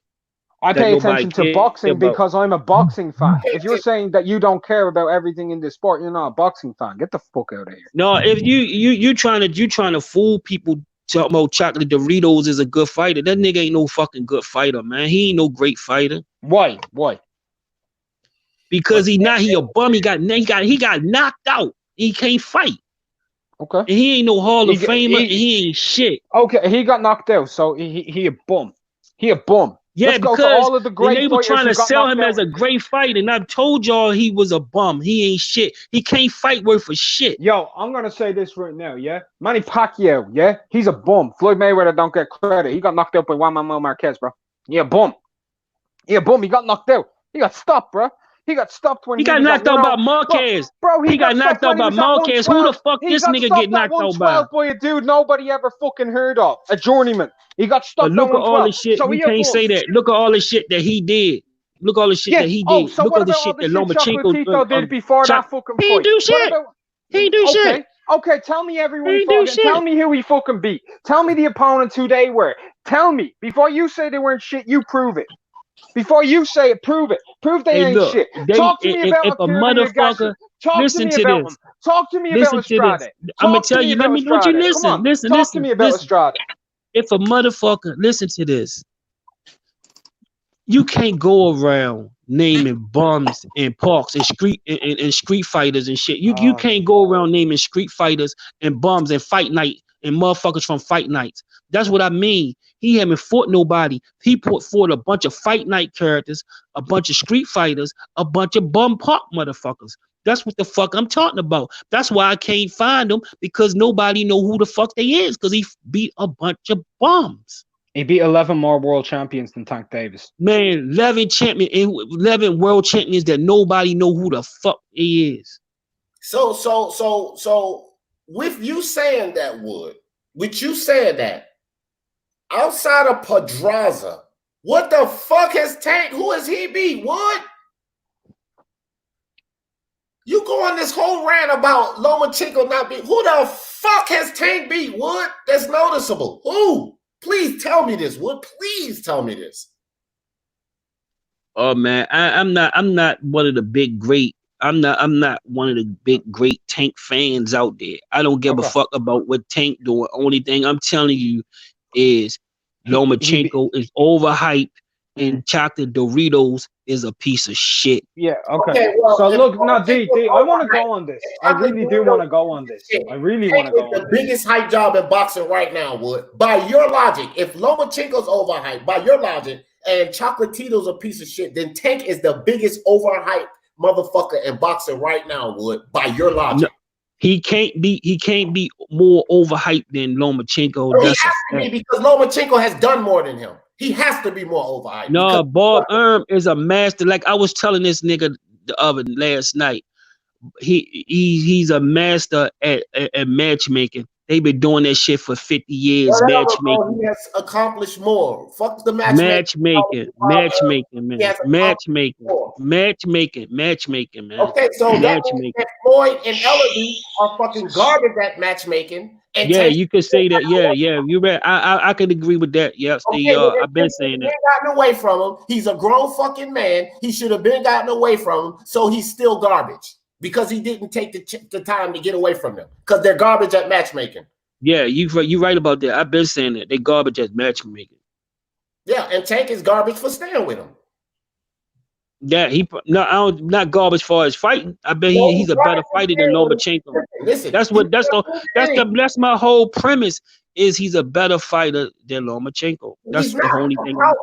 How has he shown that? He hasn't shown that. Listen, Tank Davis has not shown at the amateur or pro level to be a better fighter than Loma, and that's a fact. You could just go by the same fight. They fought the same fighter. They fought the same fighter, and you see how they fought the same fighter, and you see what Tank did to the same fighter that Lomachenko did to him. Tank washed him up, and he struggled with him.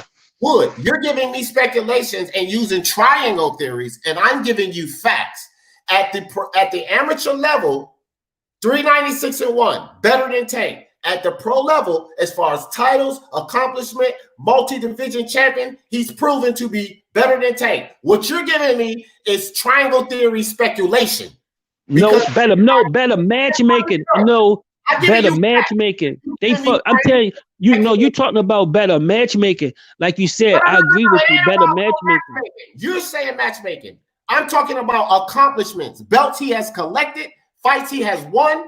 They fought the same motherfucker, and look what happened. 96-1 in the amateurs, or did he go 251 and 10 or some shit like that? Which one was it? Because I believe he went 251 and 10, while Loma went 3. Oh, that's a bad record. I didn't say it was bad, but it ain't better. So Loma has a better record at the amateurs. I didn't say nothing about it. That nigga stayed in the amateurs. He stayed in the amateurs until he was 35 years old. He better have a better fucking record. What my point was, he had a better amateur. No, D, don't let him do that. Don't let him lie. Don't let him lie. He pulled up that dude earlier for lying about the dead eye. He pulled up the dude earlier. You got to chill, bro. I feel you. Like, you got to chill for a second. Let me cook. Let me cook, my nigga. Wood. I just made a statement, and you did nothing to debunk that statement. What was your statement? What was your statement? I'll make it again, and you have to try, because I don't think so. Lomachenko has proven and shown and done better at the amateur level and at the pro level than Tank. That's factual. But let me say something about that. Lomachenko been in the amateur. He been in the amateur since he got out the amateurs when he was 30 fucking years old, man. Who the fuck fight into the amateur that motherfucking long, man? Anyway, and who know who the fuck he was fighting in the amateur? Man, he fought a lot of good, but he was a better amateur. I give you that. He was a better amateur. But far as fighting, I believe Tank's style can be his style. That's what I think. That's all I think. All the dumb shit Tank do outside the ring, I don't give a fuck. I know he do stupid shit. The dumb matchmaking, all that shit. I give you all that shit. Stupid shit, yeah.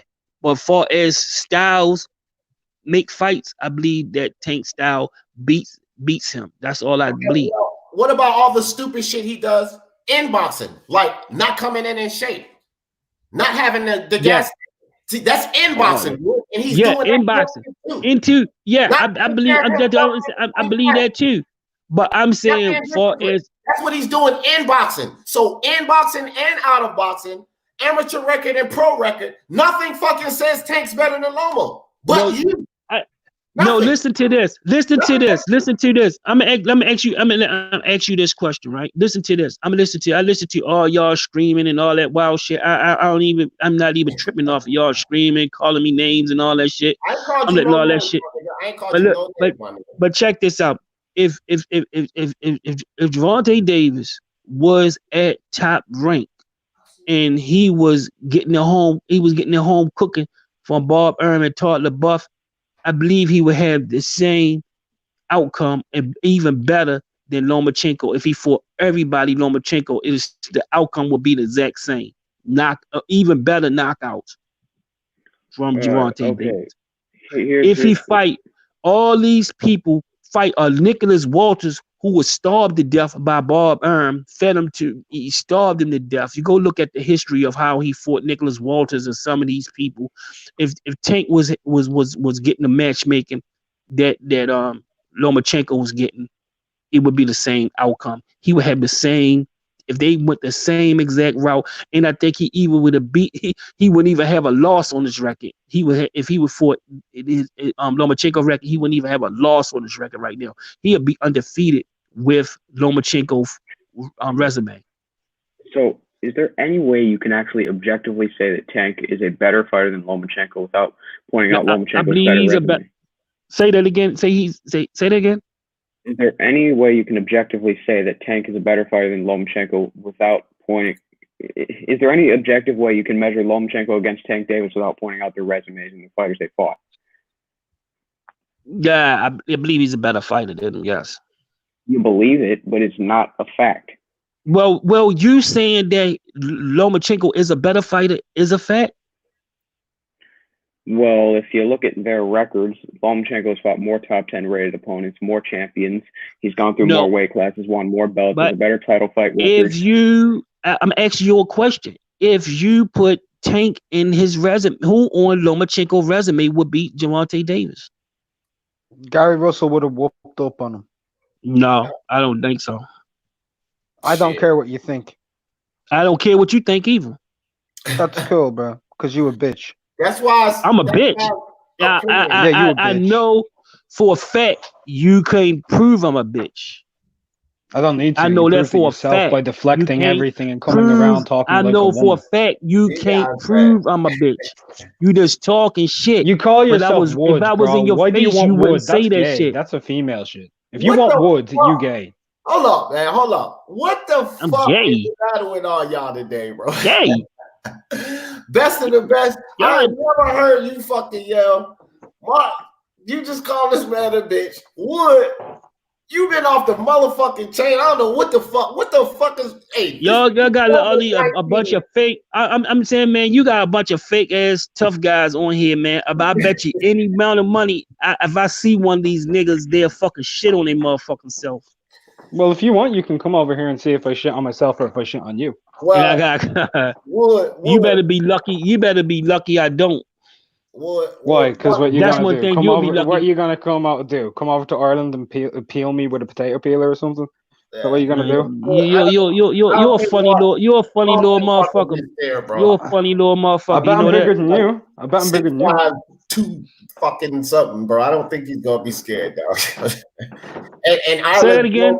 For fighters, they box. Man, I would beat the shit out this kid, man. Yeah, I mean, I don't know who would beat who, but I'm just saying, I don't think he'll be afraid of I would beat the shit out this kid, man. I'm just trying to say. All right, so boom. And best fight the best. If he was about his shit, he'd come on here and tell exactly. I'll go exactly where the fuck he at right this fucking minute. And I'll beat his ass up on camera. You and the best can put your emails in the chat and handle that shit off the show, bro. I want to go to the next topic. Now I want to get off of Sugar Tank Davis. We spent enough time on old Sugar Tank, and I don't think we really came to no goddamn conclusion, to tell you the truth. But I'm gonna just end it with this: that motherfucker Tank Davis ain't showing me shit to say, in my opinion, that he beats Lomachenko, Teofimo Lopez, and or Devin Haney. And for that, a lot of these fighters have flaws. A lot of these fighters have flaws. They do. It take more advanced than all of them, except for one person, and I believe he's more advanced than all of these people. Devin Haney is just a reflex. He's just a reflex fighter. He do not know how to break down the fighters. He just beat them to the punch. That's what he's doing, everything off of reflexes. He's not developing. He's not breaking people down. He don't know how to hand fight. He don't know how to check the jabs and all that type of shit. He stay on the front foot, come forward and beat you to the punch. And at a high level, he's going to lose when it comes to a high level. Him beating people to the punch. He's going to get beat up like that. He need to get with a boxing trainer. What about Mando Solo? What about Teofimo? Teofimo Tank. Break that down, Wood. Teofimo versus Tank. Tank will keep. What he do is he only fighting when Tank start walking forward and making him miss. And Tank always changing the levels and changing his head slots and using his lead hand as a deflector. He uses it as a deflector. He is not going to be able to figure out where his head is going to be at all the time and where he's going to be at, because he know how to fight, and he changes his range and his levels. He changes his range and his levels. He haven't fought nobody like that changes range in his levels and stay out of punching range by using his lead hand. Tank always using his lead hand, staying out of range and changing, and he always switching it. If you look at him, he always switching it. He don't never stay exactly there. So I don't see how you can say that he's going to pinpoint be hitting him like that, because he's changing it. He changes his head slots. He changes it.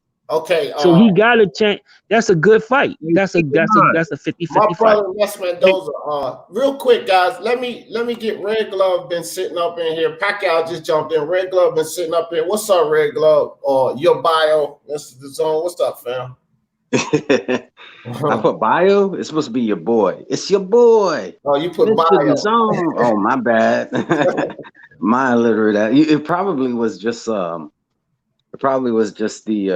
autocorrect. Yeah, the real impersonation, gentlemen. This is what's up.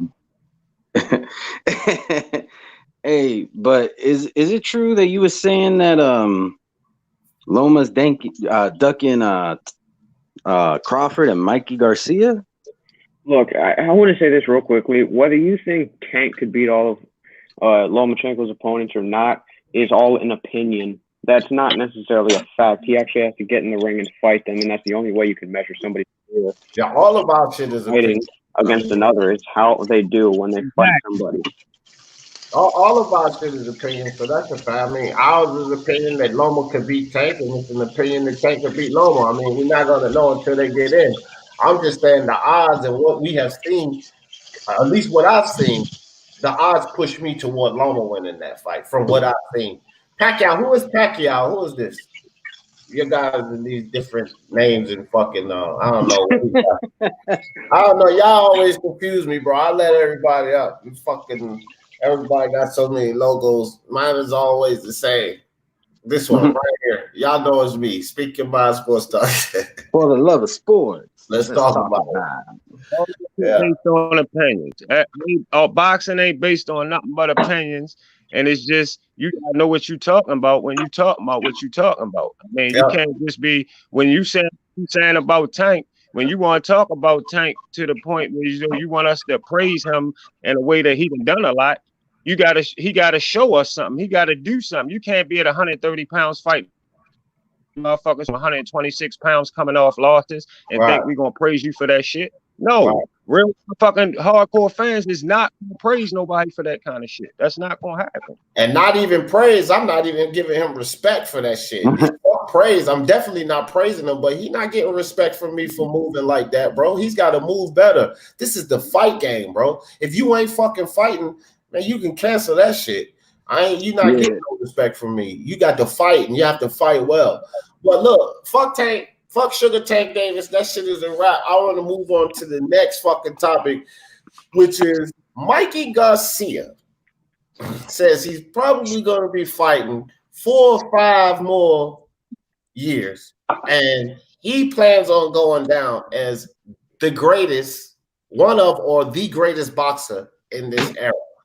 What do you guys think about that, and what the fuck does he have to do from this point to bring that to fruition? Because I think he has a lot of work to do when he talks about being the greatest of this era, you know, getting past the likes of like Floyd and Pacquiao and shit like that. I mean, what do you guys think about that? Yeah, he got a lot of work to do. That's what I gotta say. He got a lot of work to do. He can't waste no time. If he plan on retiring in the next 4 or 5 years, he got a lot of ground to cover. He can't be taking no tune-ups. He can't be taking no light touches. He needs to make every single fight count, and he needs to fight a lot every year. That's what I gotta say, because he ain't nowhere near the best of this era right now. It'd be different if he was like 2 or 3 fights away, but nah, he got way too much ground to cover in order to take that kind of title. Yeah. Well, this is what I'll say. I mean, Mikey Garcia is a dude who just seems like his resume is pretty smoke and mirrors. His accomplishments are quite smoke and mirrors. Okay, you could say he's a 4-weight world champion, he's a unified champion, but think about who he's beaten. His best wins up to date are Orlando Salido,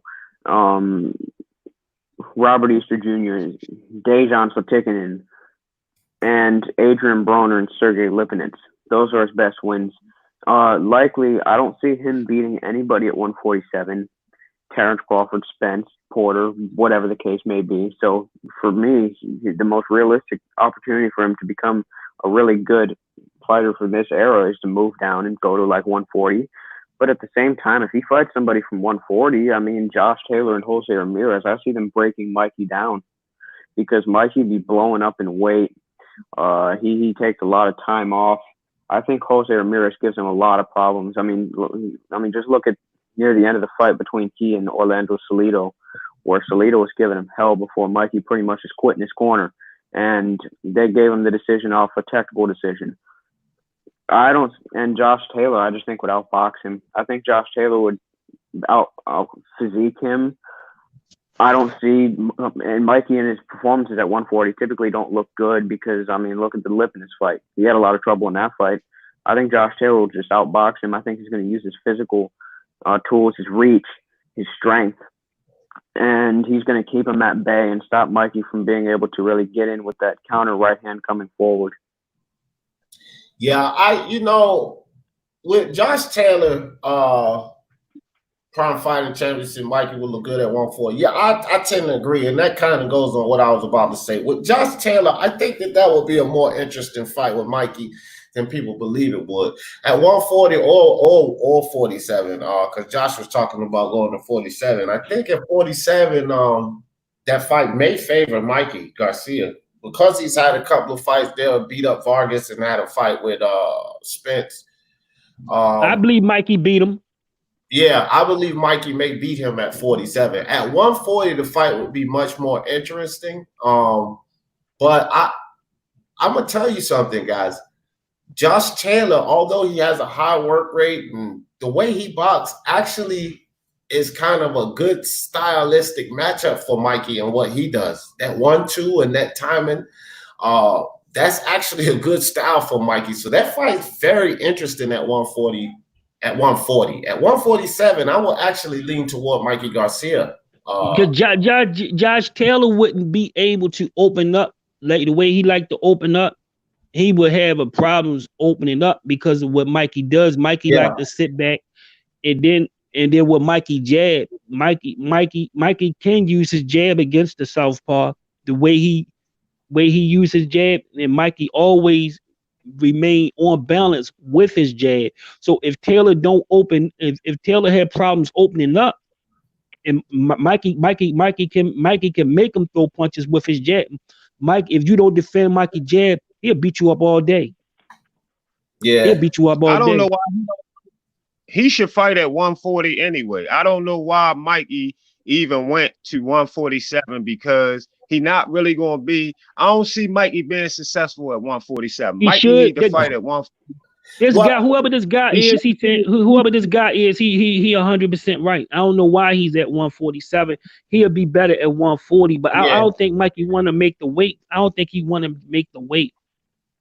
Well, look, this is the thing, guys. The main purpose for him going to 147 was legacy. He wanted to capture a belt in another weight class. Okay, so with the likes of everything going on, he still has a window. At least he feels he does with Manny. I think Manny beats his ass. Okay, I don't think he beats Manny, but he still thinks that window is there for him to capture a belt at 147. That's basically all it's about. Him capturing another title at 147. That's huge for his legacy. That gives him another division that he's captured the belt in. So that's why he went to 147. He ain't suited for 140. Most definitely. Well, the way you Mikey Garcia is that's definitely huge for him. Black Best was trying to say something. Go ahead, Best. That's definitely huge for his legacy for him to try to do that. But the reason I don't agree with him doing that is because if you look at the history of everybody keep trying that, that's why I'm glad Loma ain't tried. Because Rigondeaux tried to go from 122 up to 130 and lost to Loma.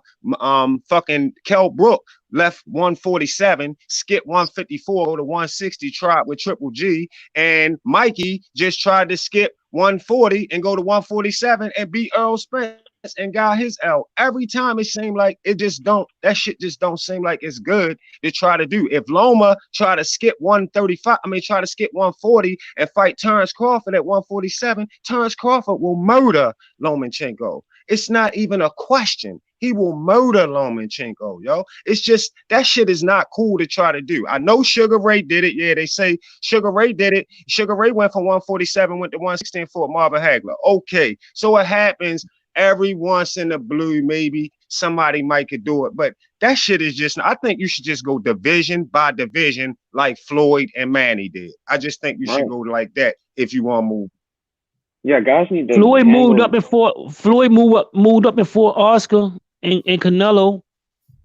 Yeah, guys need to. But he moved up. Guys need to just take care of business in their respective division. Manny did it with Boonside. Didn't he move up division by division? Hold on for a second, Best. I don't think Best to Best. I don't think you and Intangible can hear each other because y'all keep cutting each other off. Go ahead. Yeah, I'll mute myself.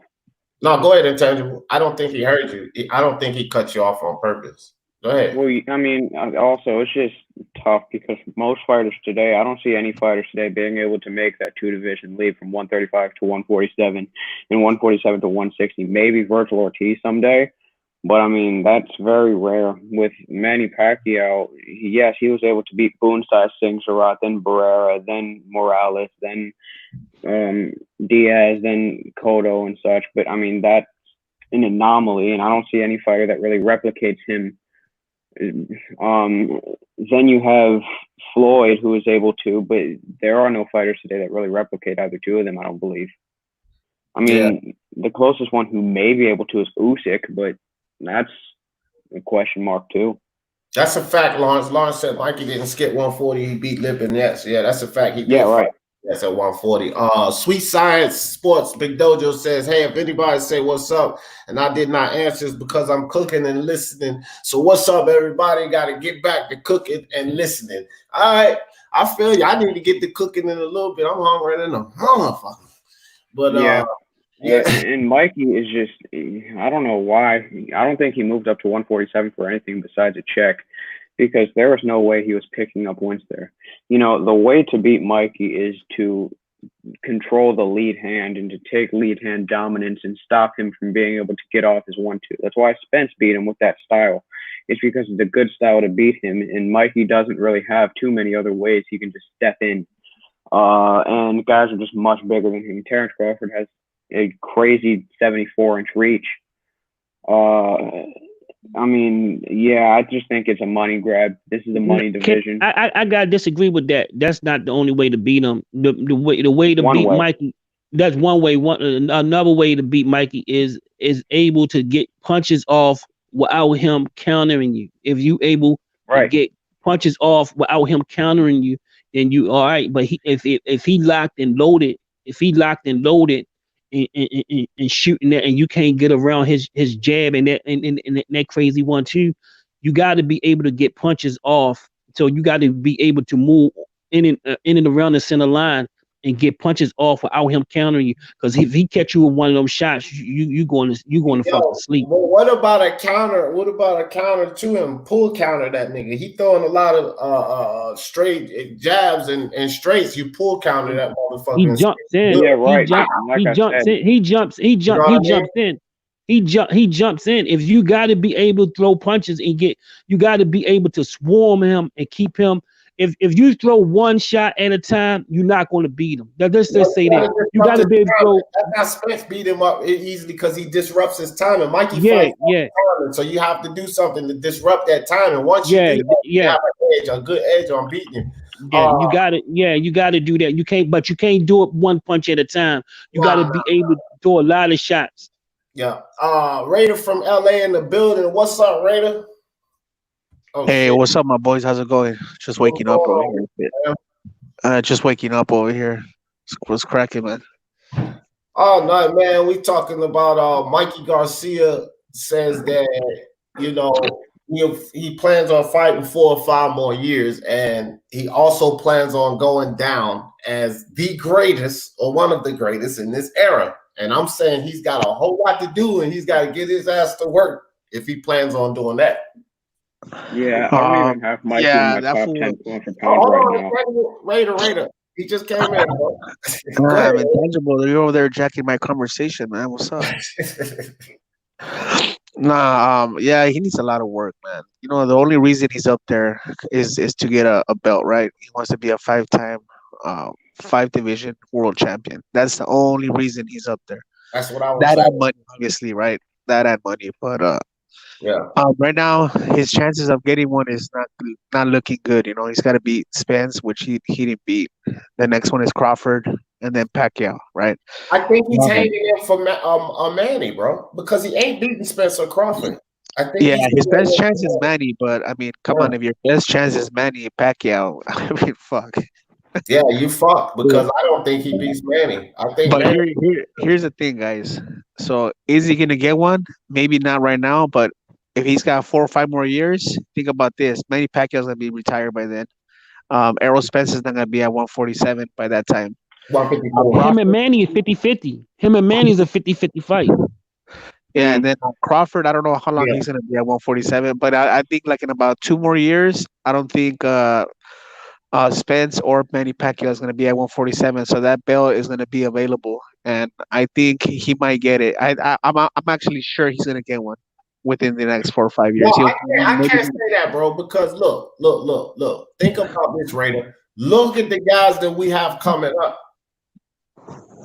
Look at the ways we have coming up. Yeah, Ennis, Virgil. You think he beats Virgil? Nah, those 2 guys are not going to be at 147 either in 2 years. Well, Virgil may not. Ennis may still be sticking around. Mikey Garcia and Ennis will be a good fight. That would be a good fight, but I got Ennis Booth beating him. See, you got Booth beating him right now? Yeah. I don't think Mikey beats Yugas. I don't think he beats Yugas. Hey, so you got Ennis. I'm saying, what have you seen in Ennis? Are you talking about beating Mikey Garcia right now? Yeah. No. We're talking about like in 2 years. Okay. And shit like that. Right now, no, I'm not putting any prospect. Bruce Ennis just fucking struggled against Ayabov, bro. And I mean, he was getting dinged up on the inside against a fucking Ayabov. Ain't no way I'm gonna put him over Mike Garcia right now. But I think that, you know, if he fights well and continues to move, he should be able to. We gotta see Ennis fight somebody in the top 5. Right. Just like I want to fight top 5, nigga. Tank already beat people, man. Man, Pedraza. But how you gonna go back to Tank, man? What, you got a grudge against Tank, man? No, I don't like people protecting him. I'm not protecting. I already told you I'm not protecting Tank. I don't give a. I just said he got a good chance against Lomachenko. That was my only argument. I'm not protecting him. All right, I got you. But you know what? Hey, check it out. So, you know what though? Hey, listen, Wood got a point for us. Listen, when it comes to far as what he feel as far as the style, I understand what he's saying. What he's saying is he feel like what he's seeing Tank as far as his style of boxing, how he fights.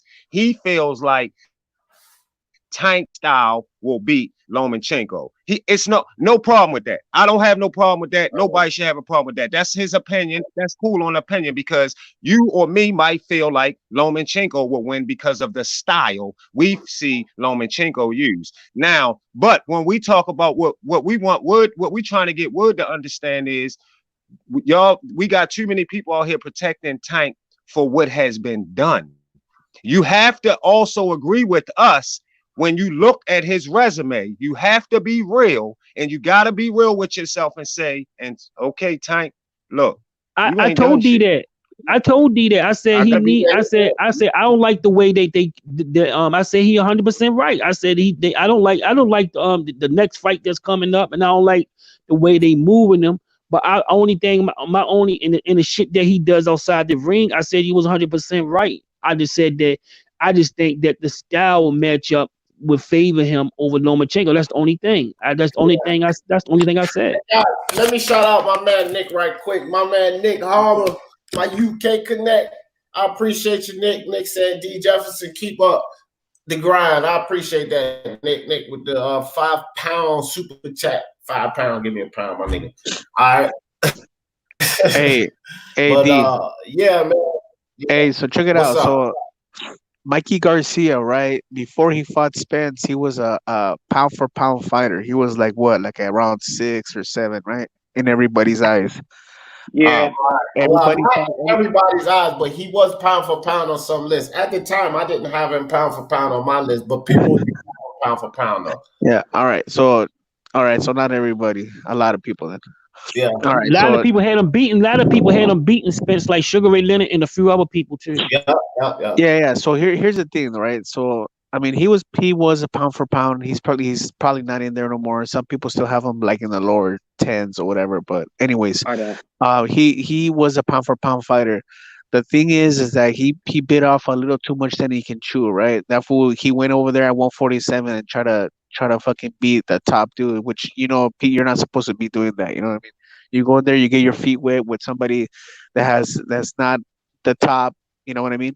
And then work your way up. He did it. Can I say one thing?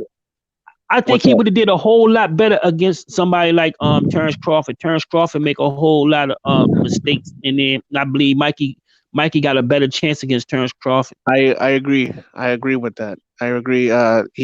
The thing was that Spence is big too. You know what I mean?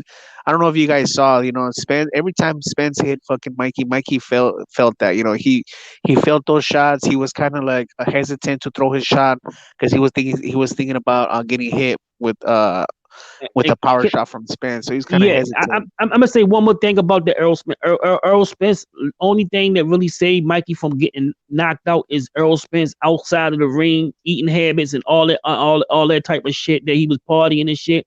Yeah. I believe a focus Spence would have knocked him out in the 9th or 10th round. Yeah. Well, that recent interview that Errol Spence just did, he alluded to that with the Porter fight, and you know, he said he was killing himself, draining himself to come down, and it robbed him of power and all kind of shit. He said he made those fights harder.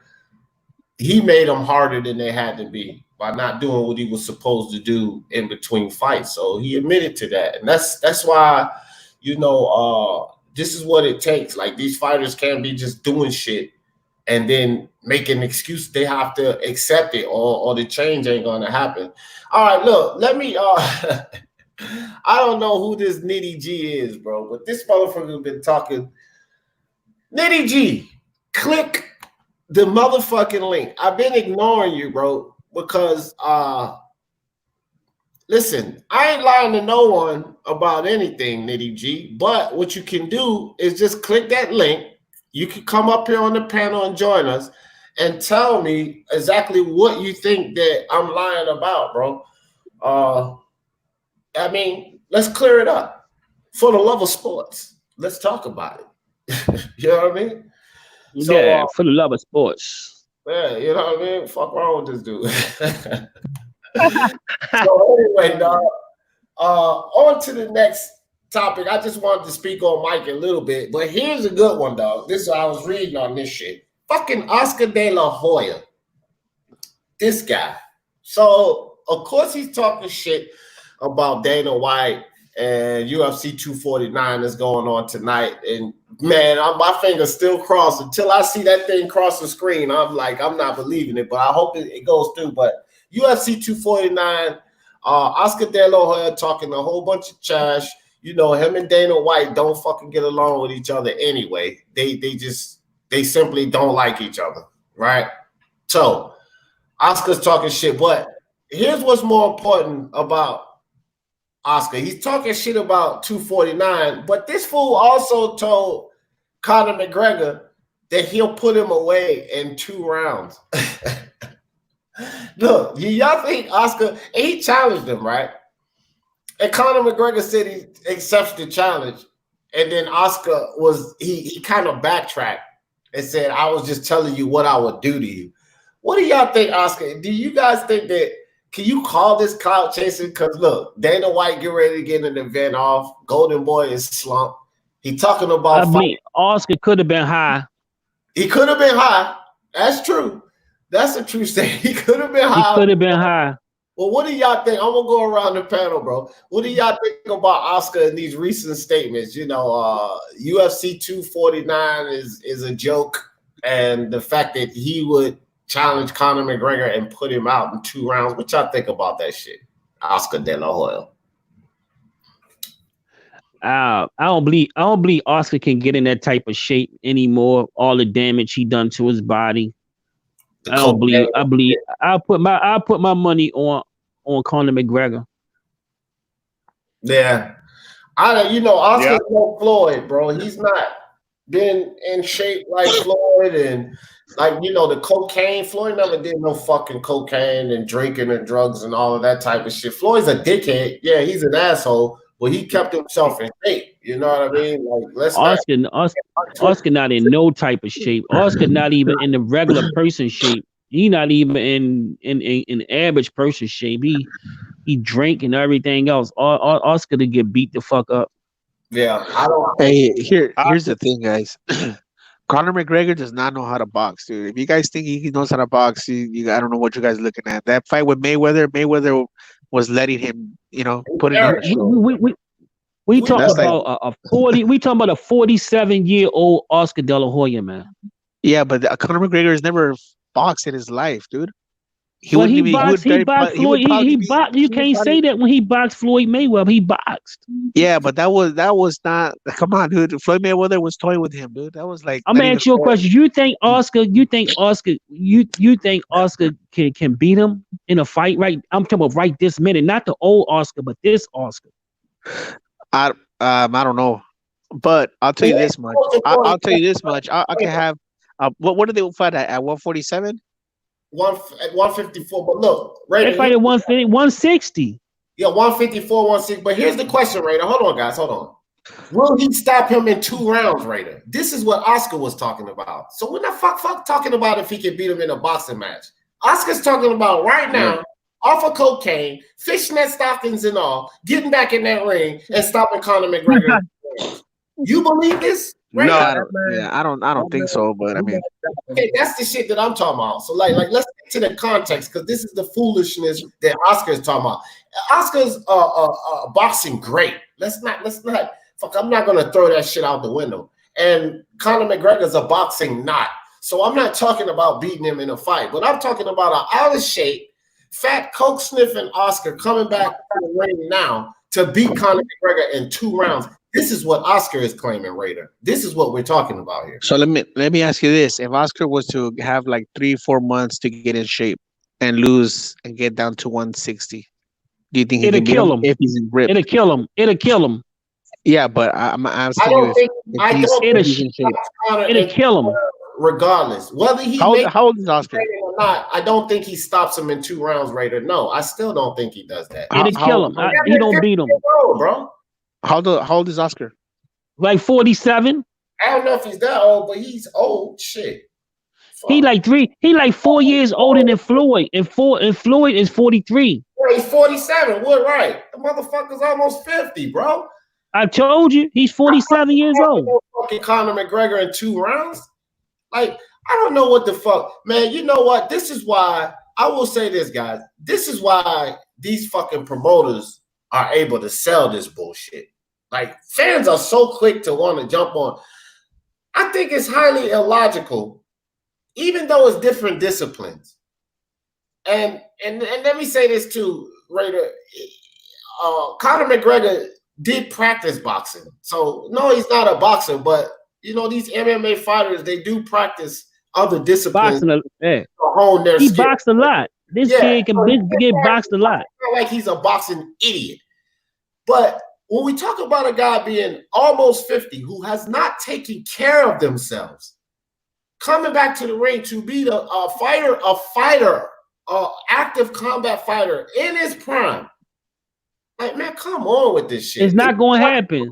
Not able to sell shit because people actually suck this dumb shit up. Oscar ain't no fucking Floyd. He'll go in there and get his ass beat. He'll get beat up.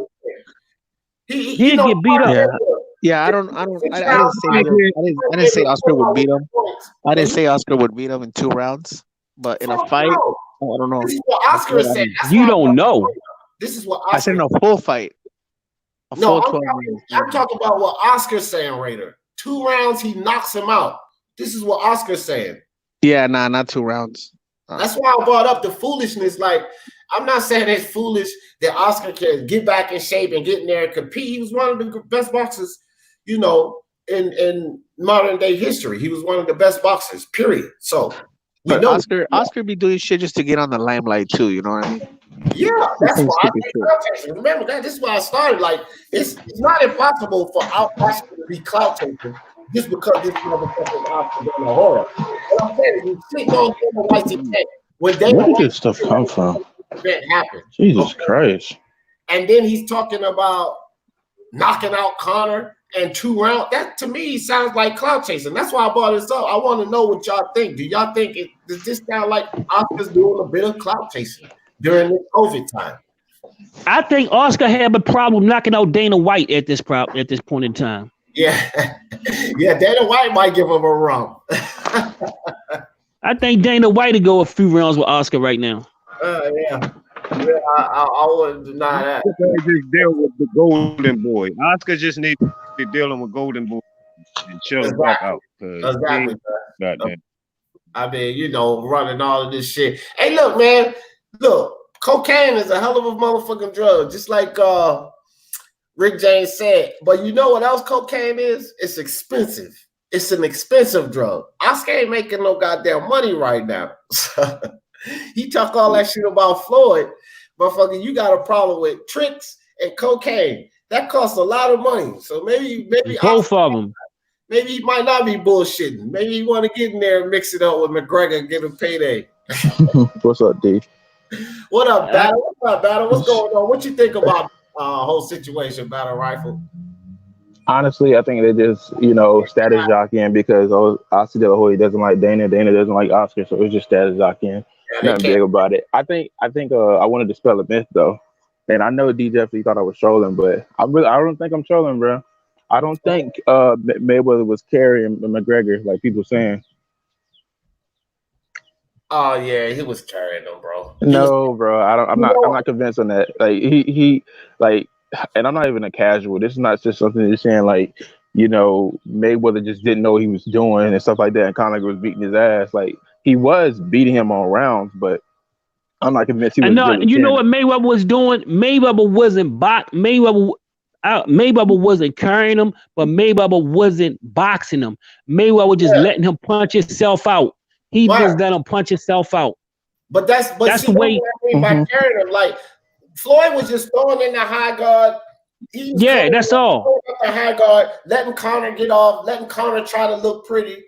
And then, but when Floyd started to box, he just demolished him, bro. So he played with him. I don't think that's necessarily true. Look, what happened was Floyd came in there trying to status jockey, you know, came in there thinking he was just going to, you know, I think just hit him like he was supposed to be any dude that could be hit, you know, relative to any dude that could be hit. But Conor, he wasn't going for that, in my opinion. Like, I mean, I had this discussion many a times. I don't think that it was so much that he was carrying them. You might say in some rounds that he was, but he said he wasn't carrying them. He said he just walked. He just let him punch himself out. Yeah. That's what he did. He punched himself. He punched himself out. That's what he did. That was the game plan.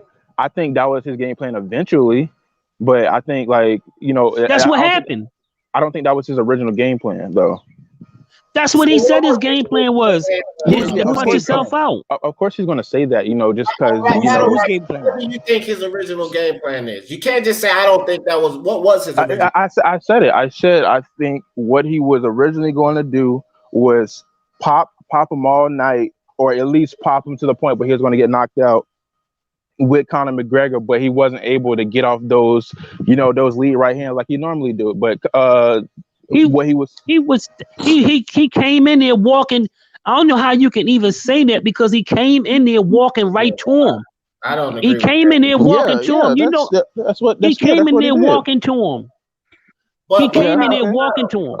Okay. So yeah, and battle rifle. Hold on, dog. Because see, like I hear what you're saying, but you gotta listen to what Wood's saying, and this is what I think as well too. And this is why I say, Karen, if you come in the ring in a fucking high guard and you just allowing a guy to tee off, then 4 or 5 rounds go by. The fans are fucking all into the fight. It's people out there like you that think those shots that Conor McGregor hit him with really meant something and Floyd was really not carrying him. And then here comes the late 6th, 7th, 5th round, and you start beating the shit out of him at will.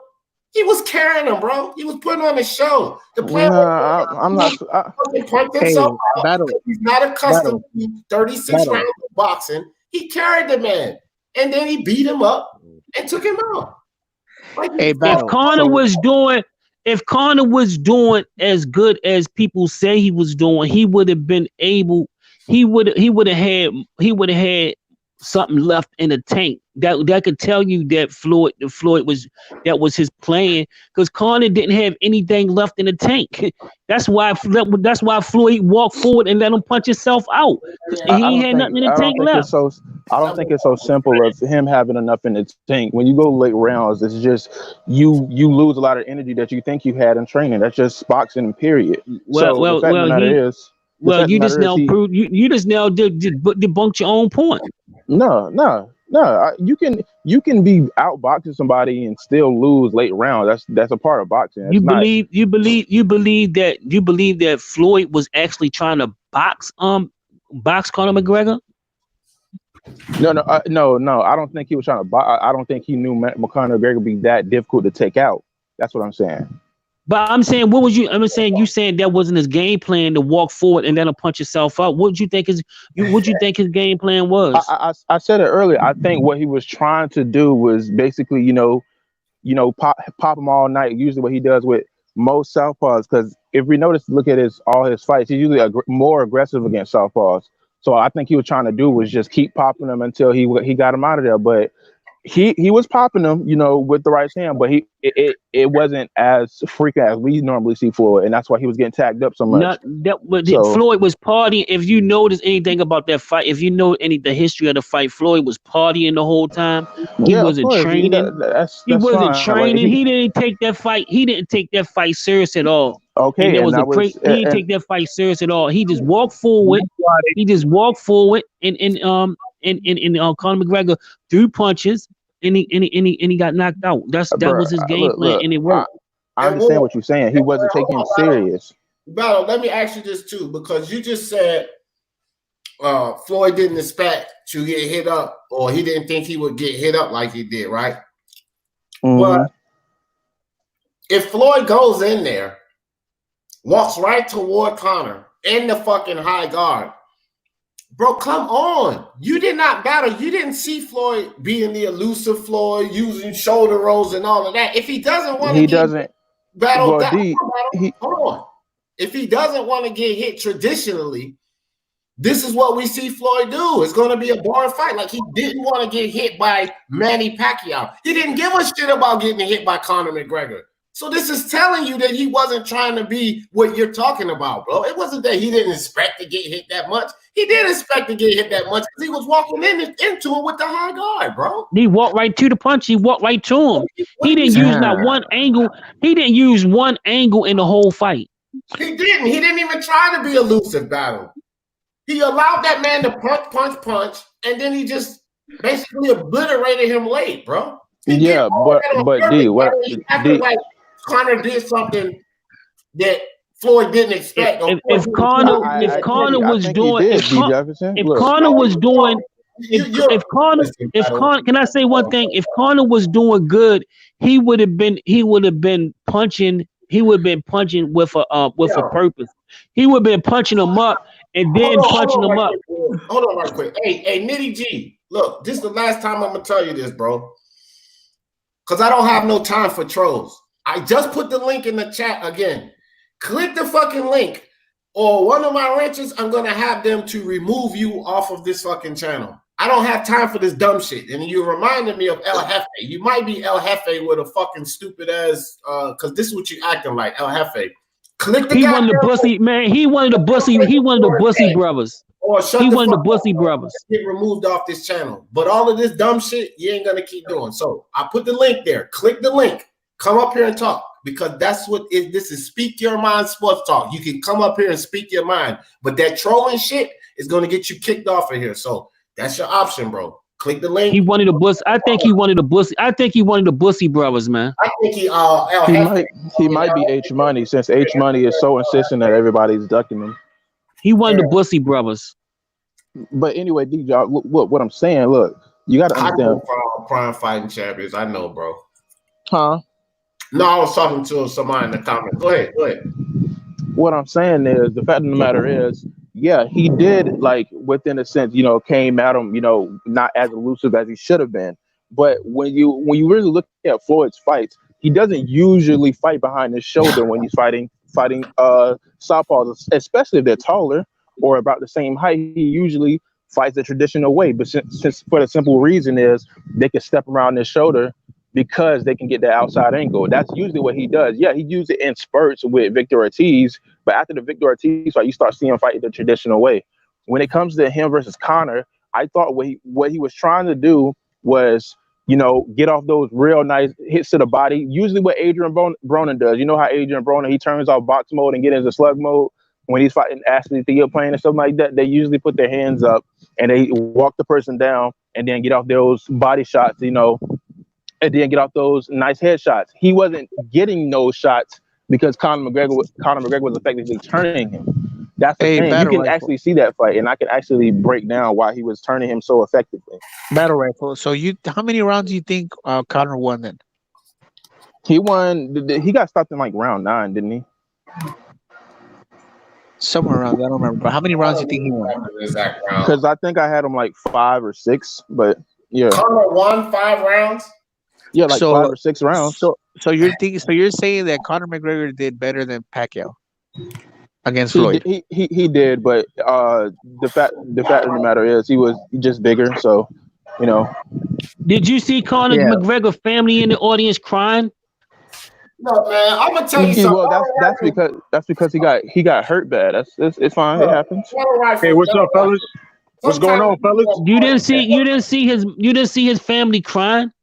I just explained it. He got hurt bad. It happens, bro. Hold on. So he was doing so good that his family was crying? Bro, y'all dudes, man.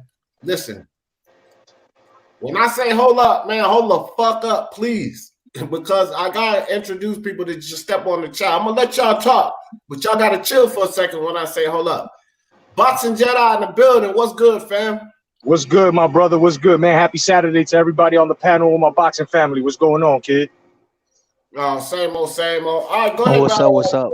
Hey, dude, I just want to chime in on something real quick because I'm at work. I had to give him my thing. Nobody's talking about on how Floyd did carry him because the proof is in the pudding. Floyd betted on himself that night. Right. You know what I'm saying? We all saying that Floyd carried him. It's just this one odd guy here, Battle Rifle, that's saying not.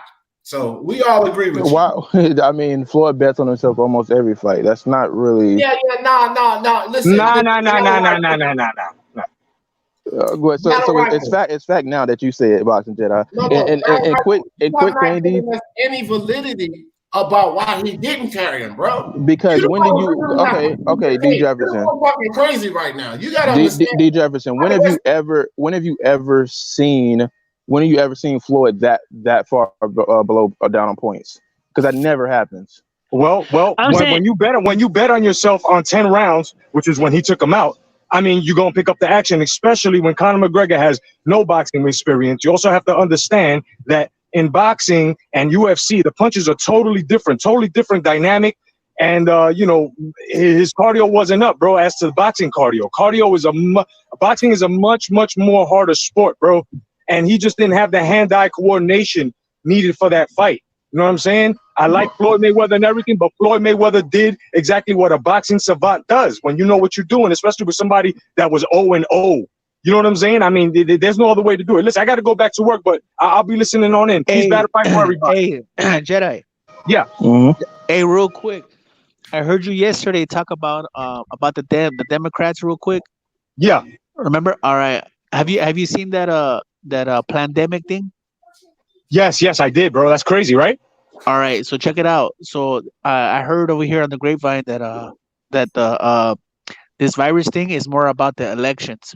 Yes, sir. I said it. Yes, sir. Yes, sir. As a matter of fact, I even want to invite you know what I'm saying, boxing. So tonight, me and Red, man, we're gonna have the plug. Everybody's more than welcome to come and plug your channel. 6 o'clock. Love you. So before you go, he gone. Yeah, I know. So one thing I wanted to tell him is the George Soros. He's like one of the he funds this group that was putting out this information for the ballots for the elections, so people can mail them in. You know. So now, yesterday, Governor Newsom from California, he put in order now for people to send their votes through mail. So who George Soros? Who he work for? Top Rank? No. This is no. This has nothing to do with boxing. This was some other. I'm just fucking with. I know who he is. I'm just fucking with you. I'm just fucking with you. Yeah. So now the dominoes are falling. So. But yeah. D. You were on that panel, remember? Yeah. Remember I was talking to you about the elections. That this virus. That they were gonna do the virus. That they were gonna do this. To vote by mail. So now yesterday, California, the governor signed the bill for people to send in their votes by mail now.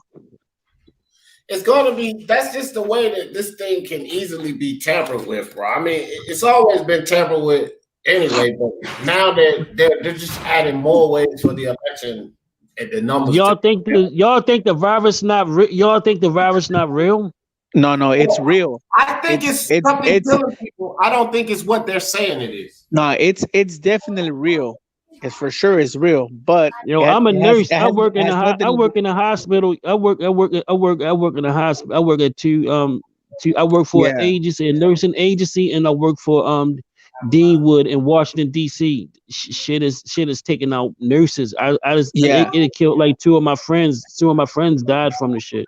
Yeah, no, it's definitely real, but it has more to do with the presidential elections than it has to do with anything else. That's all I'm saying. You know, Never heard about that. I want to say this real quick, guys. Ness Mendoza, my brother. Appreciate you, Ness. I just want everybody to know I was appreciating Ness Mendoza for taking care of that moron Nitty G. That's what I want you guys with the wrench. If this fucking trolls are racist, man, give them a couple of times and get them motherfuckers out of here. Because I don't have time for no trolls or racists, bro. Like, let's talk boxing. We can argue, we can holler up here. Like, I'll calm shit down if it gets too out of hand. Much respect to Wood and Best of the Best, because they calm that shit down. Like, we don't need all of that. But all that racism and troll shit, man, kick them motherfuckers out of here, bro. I don't got time for that. Let's talk boxing. But yeah, if we were sticking on the same topic, I was just saying, I think he underestimated him. I saw Conor McGregor doing was very, very, very good boxing work, and people might not be impressed, but like you just have to break down the footage. Like me, you, D. Jefferson, we break down footage. We know fight film studies. I mean, well, you probably is not as huh? Wood Stay Real TV, he do too. Nah, Wood, I just think that motherfucker, but he do know what's going on in the fucking ring though. Exactly. Yeah, I be knowing what's going on too. Like, is that like most of the times when people watch fights, they don't really know what's going on. I can tell you exactly why a fighter got knocked down in a specific moment. I can tell you why a specific fighter was getting outboxed. It's because I watched enough film studies to like know how these fighters fight. Well, let me tell you something, Battle. That's what made Floyd so special. It was a show, bro. Floyd made it a show. And that's what I'm trying to tell you. Floyd is that much more. Yes. Conor McGregor is below an amateur, bro. Floyd is one of the best that ever did it. So put that together, Battle Rifle. He made it look like a show, my nigga. He carried the fight. I don't look, D. Jefferson. You don't feel that, but dog, it's a fucking show. Boxing. Listen, hold on, Battle Rifle. Hold on. Let me say this, bro. Listen to yourself. You got to listen to this right now. Listen to the shit that you're saying, okay? We know that Conor McGregor is in a total different discipline. He's a striker, bro. He is not a boxer. I do UFC, so trust me. MMA, I mean. He is a striker. There is a huge difference between a striker and a boxer. It's a different discipline. So you're taking a striker who is below an amateur when it comes to the sweet science. And you're taking the great Floyd Mayweather. Nobody denies that that man's brain in this sport of boxing is one of the greatest, okay? So you're taking that versus a fucking Conor McGregor and trying to convince us that Floyd didn't put on a show. This is what you're doing, Battle. Well, Yeah, that was Conor McGregor's not, first time that's on the not ring. what I'm doing, D. I That's said exactly what you're doing because that's what happened, my nigga. A fucking novice came in the ring with a fucking great, and this is what we want. And you're trying to say, well, he really was boxing. That's what the fuck you're saying. yeah, that's the look, D. Jefferson. No. So hey, wait. so here's the D. thing. Wait a minute. D on this. Conor hold did up. box him, but Floyd led him. That's the thing. Floyd led him. He Look, here's my thing. That, nigga. Like you going crazy right now, bro. For D. real. That was a Jefferson, bit. That was a on your- bit. That was a show. That wasn't even a real. That was a show. Like he said, Floyd put on a show. If Floyd could have, if Floyd would have boxed him, people would have. It would look like people would have lost their damn. People paid all that money for nothing. If Floyd would have boxed him, Conor would have been missing all day long. Floyd would have been hitting him. Floyd is like he said. He walked to him, let him get his shit off. He punched himself out, put on a show, and exposed him, got him out of there. Let me tell you. Battle Rifle. Ain't nobody saying that Conor didn't land on Floyd or anything like that. What we're saying is that Floyd let him be good. He let him. Let me give you an analogy. Let me give you an analogy right here. Let me give you an analogy. Terrell Owens, the football player. You know who he is, right?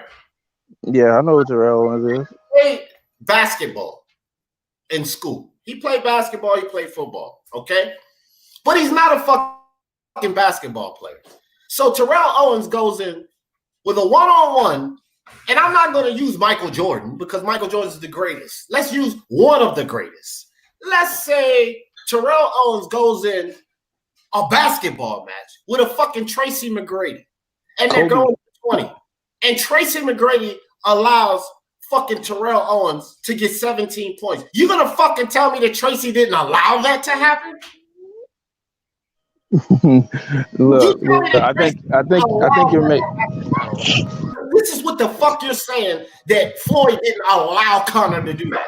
That's what you're saying. Look, I think you're making this into an argument where it doesn't need to be. I'm talking about. I think what he did, like what his performance was, it was impressive, and I think Floyd was taken off guard by what he was doing. No, he was taken off guard. He was taken off guard. And like I said, that was my whole point. I don't think he was. He said Floyd was taken off guard. Yeah. Look, I'm not even allowed to speak, bro. You said Floyd was taken off guard. Yeah. Well, he was taking. Hold on, Wood. Battle Rifle. Here's another analogy, and if you don't get this, then I'm taking off guard. Hold on. Let me give you this analogy. That boxing match was a fucking WWE wrestling match. That's what that was. We know when they go in there in WWE, the fucking shit is predestined who's gonna win. So they put on their show. Oh, they tired. They get beat in the face. But in the end, we knew The Rock was going to win the fucking match. We knew that. That's what the fuck that fight was, Battle Rifle. And you bought it. No. Look, listen. Yes. No, because so you saying it was predestined that Conor McGregor told Floyd. He joking. I think this guy joking. He joking around. Okay. Listen. Hey, Battle Rifle. right mind thought Conor was going to win that fight. Hey, D, can I speak, bro? Dana Rifle bugging out, man. Can I speak, D? Look. You got the floor. Nobody say nothing. Look. I'm trying not to get into that because I mean that's not what I'm trying to do. Look, I'm saying I think what he did was when it came to Conor McGregor, he had a certain game plan, and McGregor he kind of tripped him up a little bit. He had a game plan afterwards, but he did put on a good performance. It's the fact of the matter he is tripped that him up. Yeah, wow. Let me speak. So the fact of the matter is what he was doing. I'm not saying that. Conor McGregor is just going to go out to 154 and become a champion. That's not what I'm doing. I'm saying the fact of the matter is when he came to Floyd, it wasn't like he was just throwing shots and just landing just because he was just throwing the throw. You can actually see this dude slipping up under Mayweather's right hand and coming up with the uppercut. You can actually see him hitting Mayweather with multiple jabs. It's like he was doing some really good work. I mean, I don't know where he learned it. Maybe he knew it all along. That's why he's so great at MMA. But I'm saying that he was doing really good work. I don't think it was so simple as him Floyd just carrying him. You get what I'm saying? I don't think it was that simple. Practice boxing, bro. We talked about that before. But yeah, of course. He was a boxer as a kid. So I'm saying boxing, so that's where he learned it. But any guy that knows technique can get up in there and throw some punches and make it look good. Well, the thing is, I'll let you talk. Hold on. Floyd allowed him to put on this show, and you're not getting that. Floyd didn't fight him, go in there strategically fighting him like he would fight a Manny Pacquiao, somebody that Floyd knows this guy's a real danger to me. Floyd didn't look at Conor as any kind of fucking danger at all. So what Conor was able to do in there, Floyd allowed him to, because he didn't go in there strategically planning to box him like a fucking elite fighter, my nigga. He went in there and boxed him like a fucking novice. This dude can't do shit to me. This dude ain't going to be able to stop me. This dude ain't going to be able to hurt me. So he allowed Conor to do whatever he wanted to do. Conor tired himself out, and Floyd beat the shit out of him. But you bought the show because you thought Conor was really effective. You bought it, dog. Just accept the fact that you bought that shit, and none of us bought it. That's just look, D, look, you may look because I can like that's what I'm trying to preach. Like if I'm trying to make a point, I have to bring out what I believe, why I believe the fact to be true. So I'm not just saying that. True though, you bought a show, bro. I mean, look, nobody. Look, well, that's up to you. That's up to you to decide and what for me to decide, isn't it? That they got food, that they got duped, that they got taken. Nobody likes to admit that. Nigga, if you really think that Conor McGregor was successful, you got taken.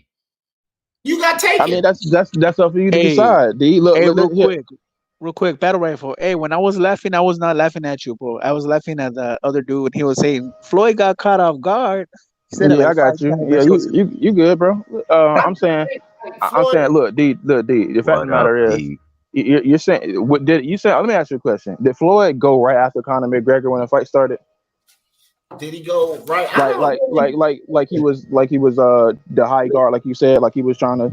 Listen, Battle Rifle, I cannot tell you that, and I'm gonna tell you why I can't tell you that. Because I did not dissect that show like you're dissecting this show. I didn't put any meaning into what Conor McGregor was doing in that ring the way you're putting meaning to what Conor McGregor was. There was no meaning to me to what Conor was doing in that ring. And that's where we're gonna hold on.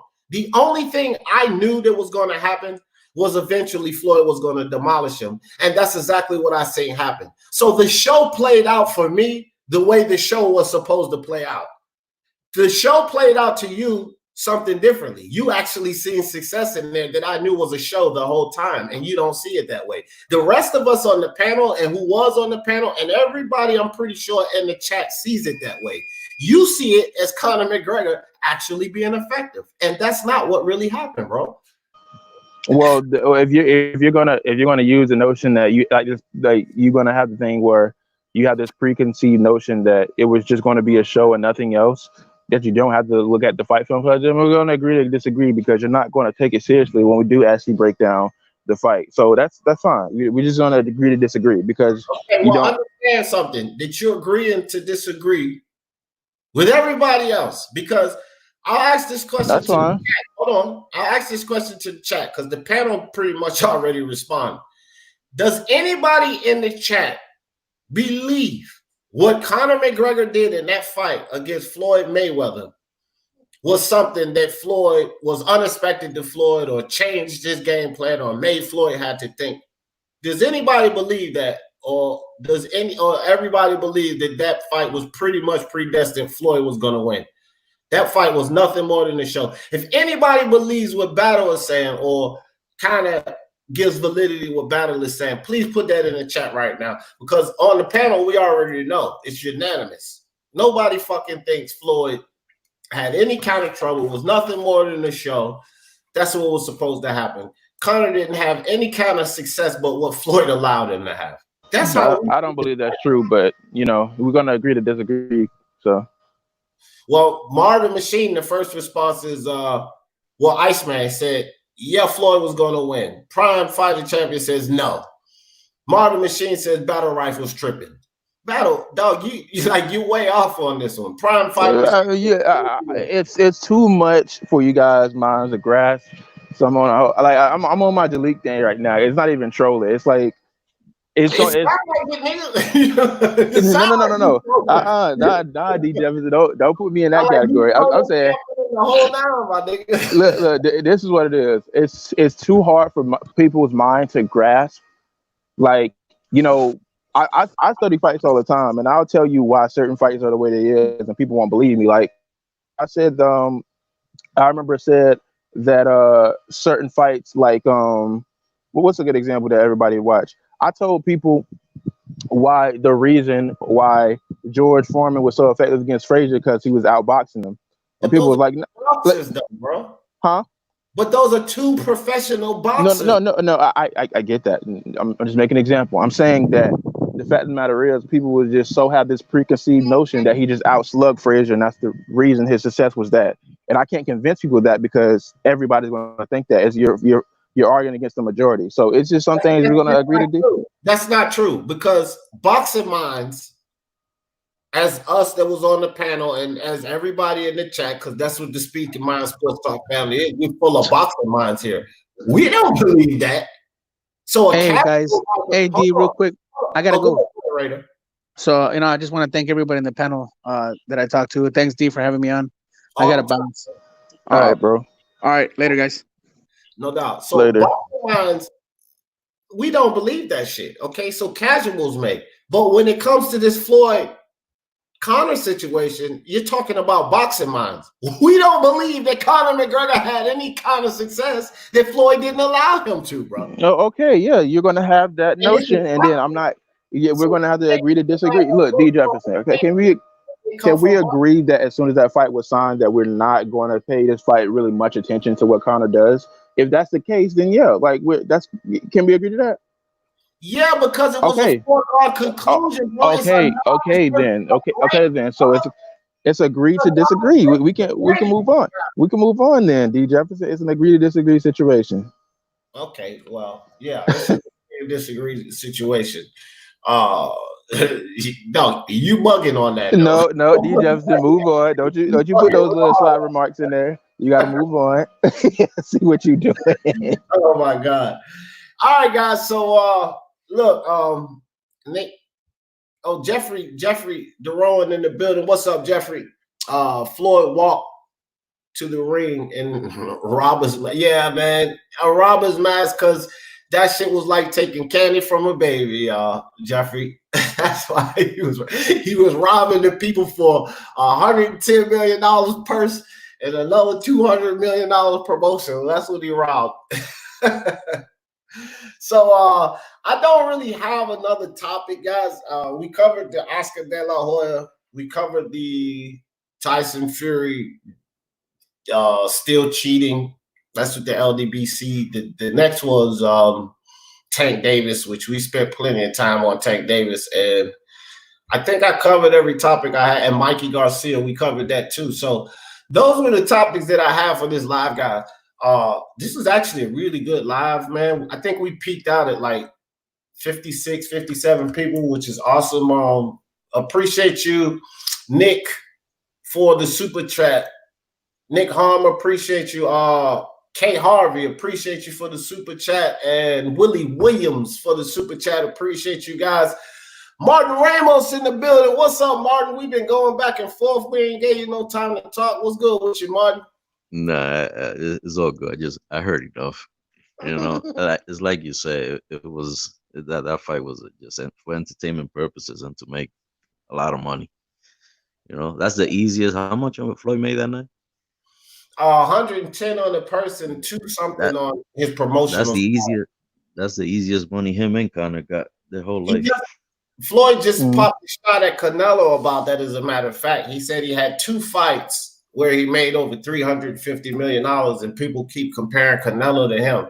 He said, well, if he's not mistaken, Canelo just got a deal for $350 for 11 fights.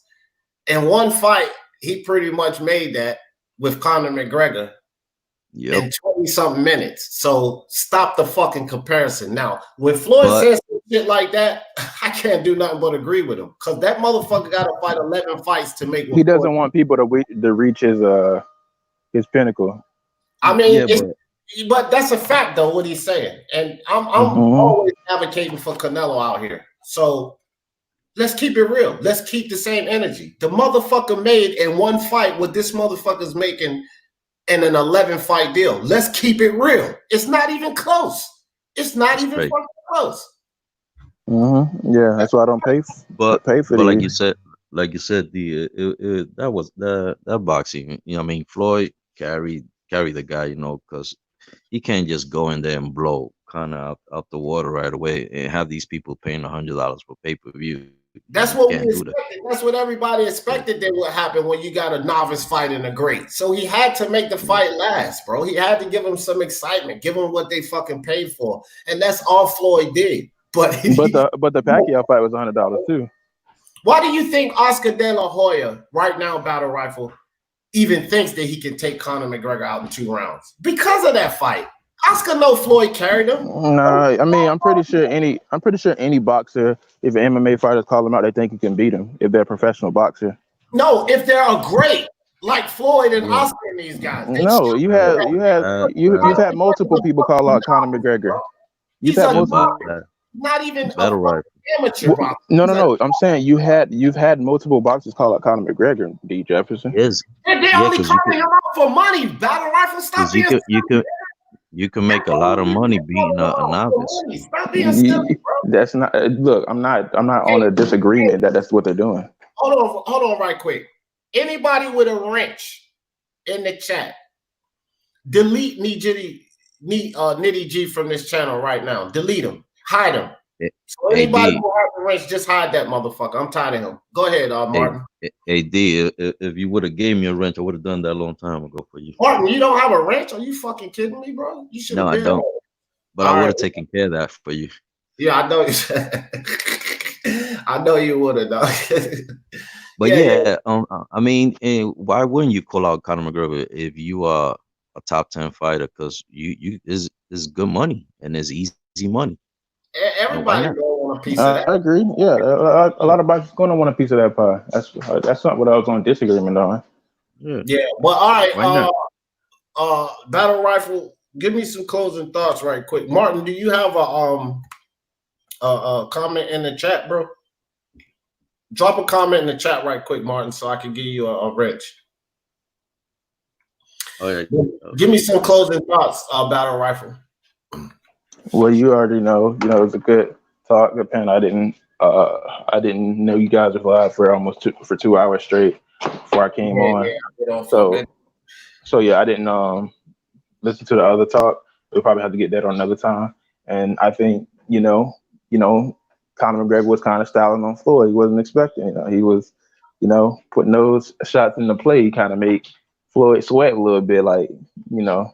But anyway, hey, look at this. Hold on, Battle. Look at this comment. This must be G Nitty with another account. He said, D Jefferson, YouTube isn't for you, man. You have 0 IQ, so biased. Yeah. Oh my God, man. These guys. I would tell y'all something, man. I fucking love this shit, dog. I do not get offended by the dude is G Nitty or whoever. I just don't have time for that, but I don't get offended by this. And I like if you guys was here for the roast, this shit right here, General Squirrels, this would have been great for the roast, bro. I love to laugh. That was a funny comment. But Martin, make sure that you put that link in the chat, okay? I mean, put that comment in the chat so I can give you. Battle Rifle, did you give me some closing thoughts? If not, go ahead and give me some, fam. All right. I think Battle Rifle did. Martin put the damn link in the wrong chat. He put it in the private chat, but that's okay, Martin. I got you, bro, when you come. Oh, there you go. There go Martin. I see you, Martin. All right, guys. So I appreciate everybody coming through. My man Flame on 24 in the building. What's good, Flame on? I see y'all there, fam. I appreciate everybody coming through, man. Another lit chat. Appreciate the commentate. The comments in the chat. I appreciate Battle Rifle giving us something to talk about up here, Battle. You made it lit today, buddy. You was to get this smoke today, dog. You bought it all. You know what I mean? I appreciate that, dog. LDBC Warrior, D-Man, stop the channel, brother. You hate fellow brothers. Nah, I don't hate on any brothers, man. I love my brothers. The difference, see, this is the thing, LDBC Warrior. No, Ralph, don't time him out, bro.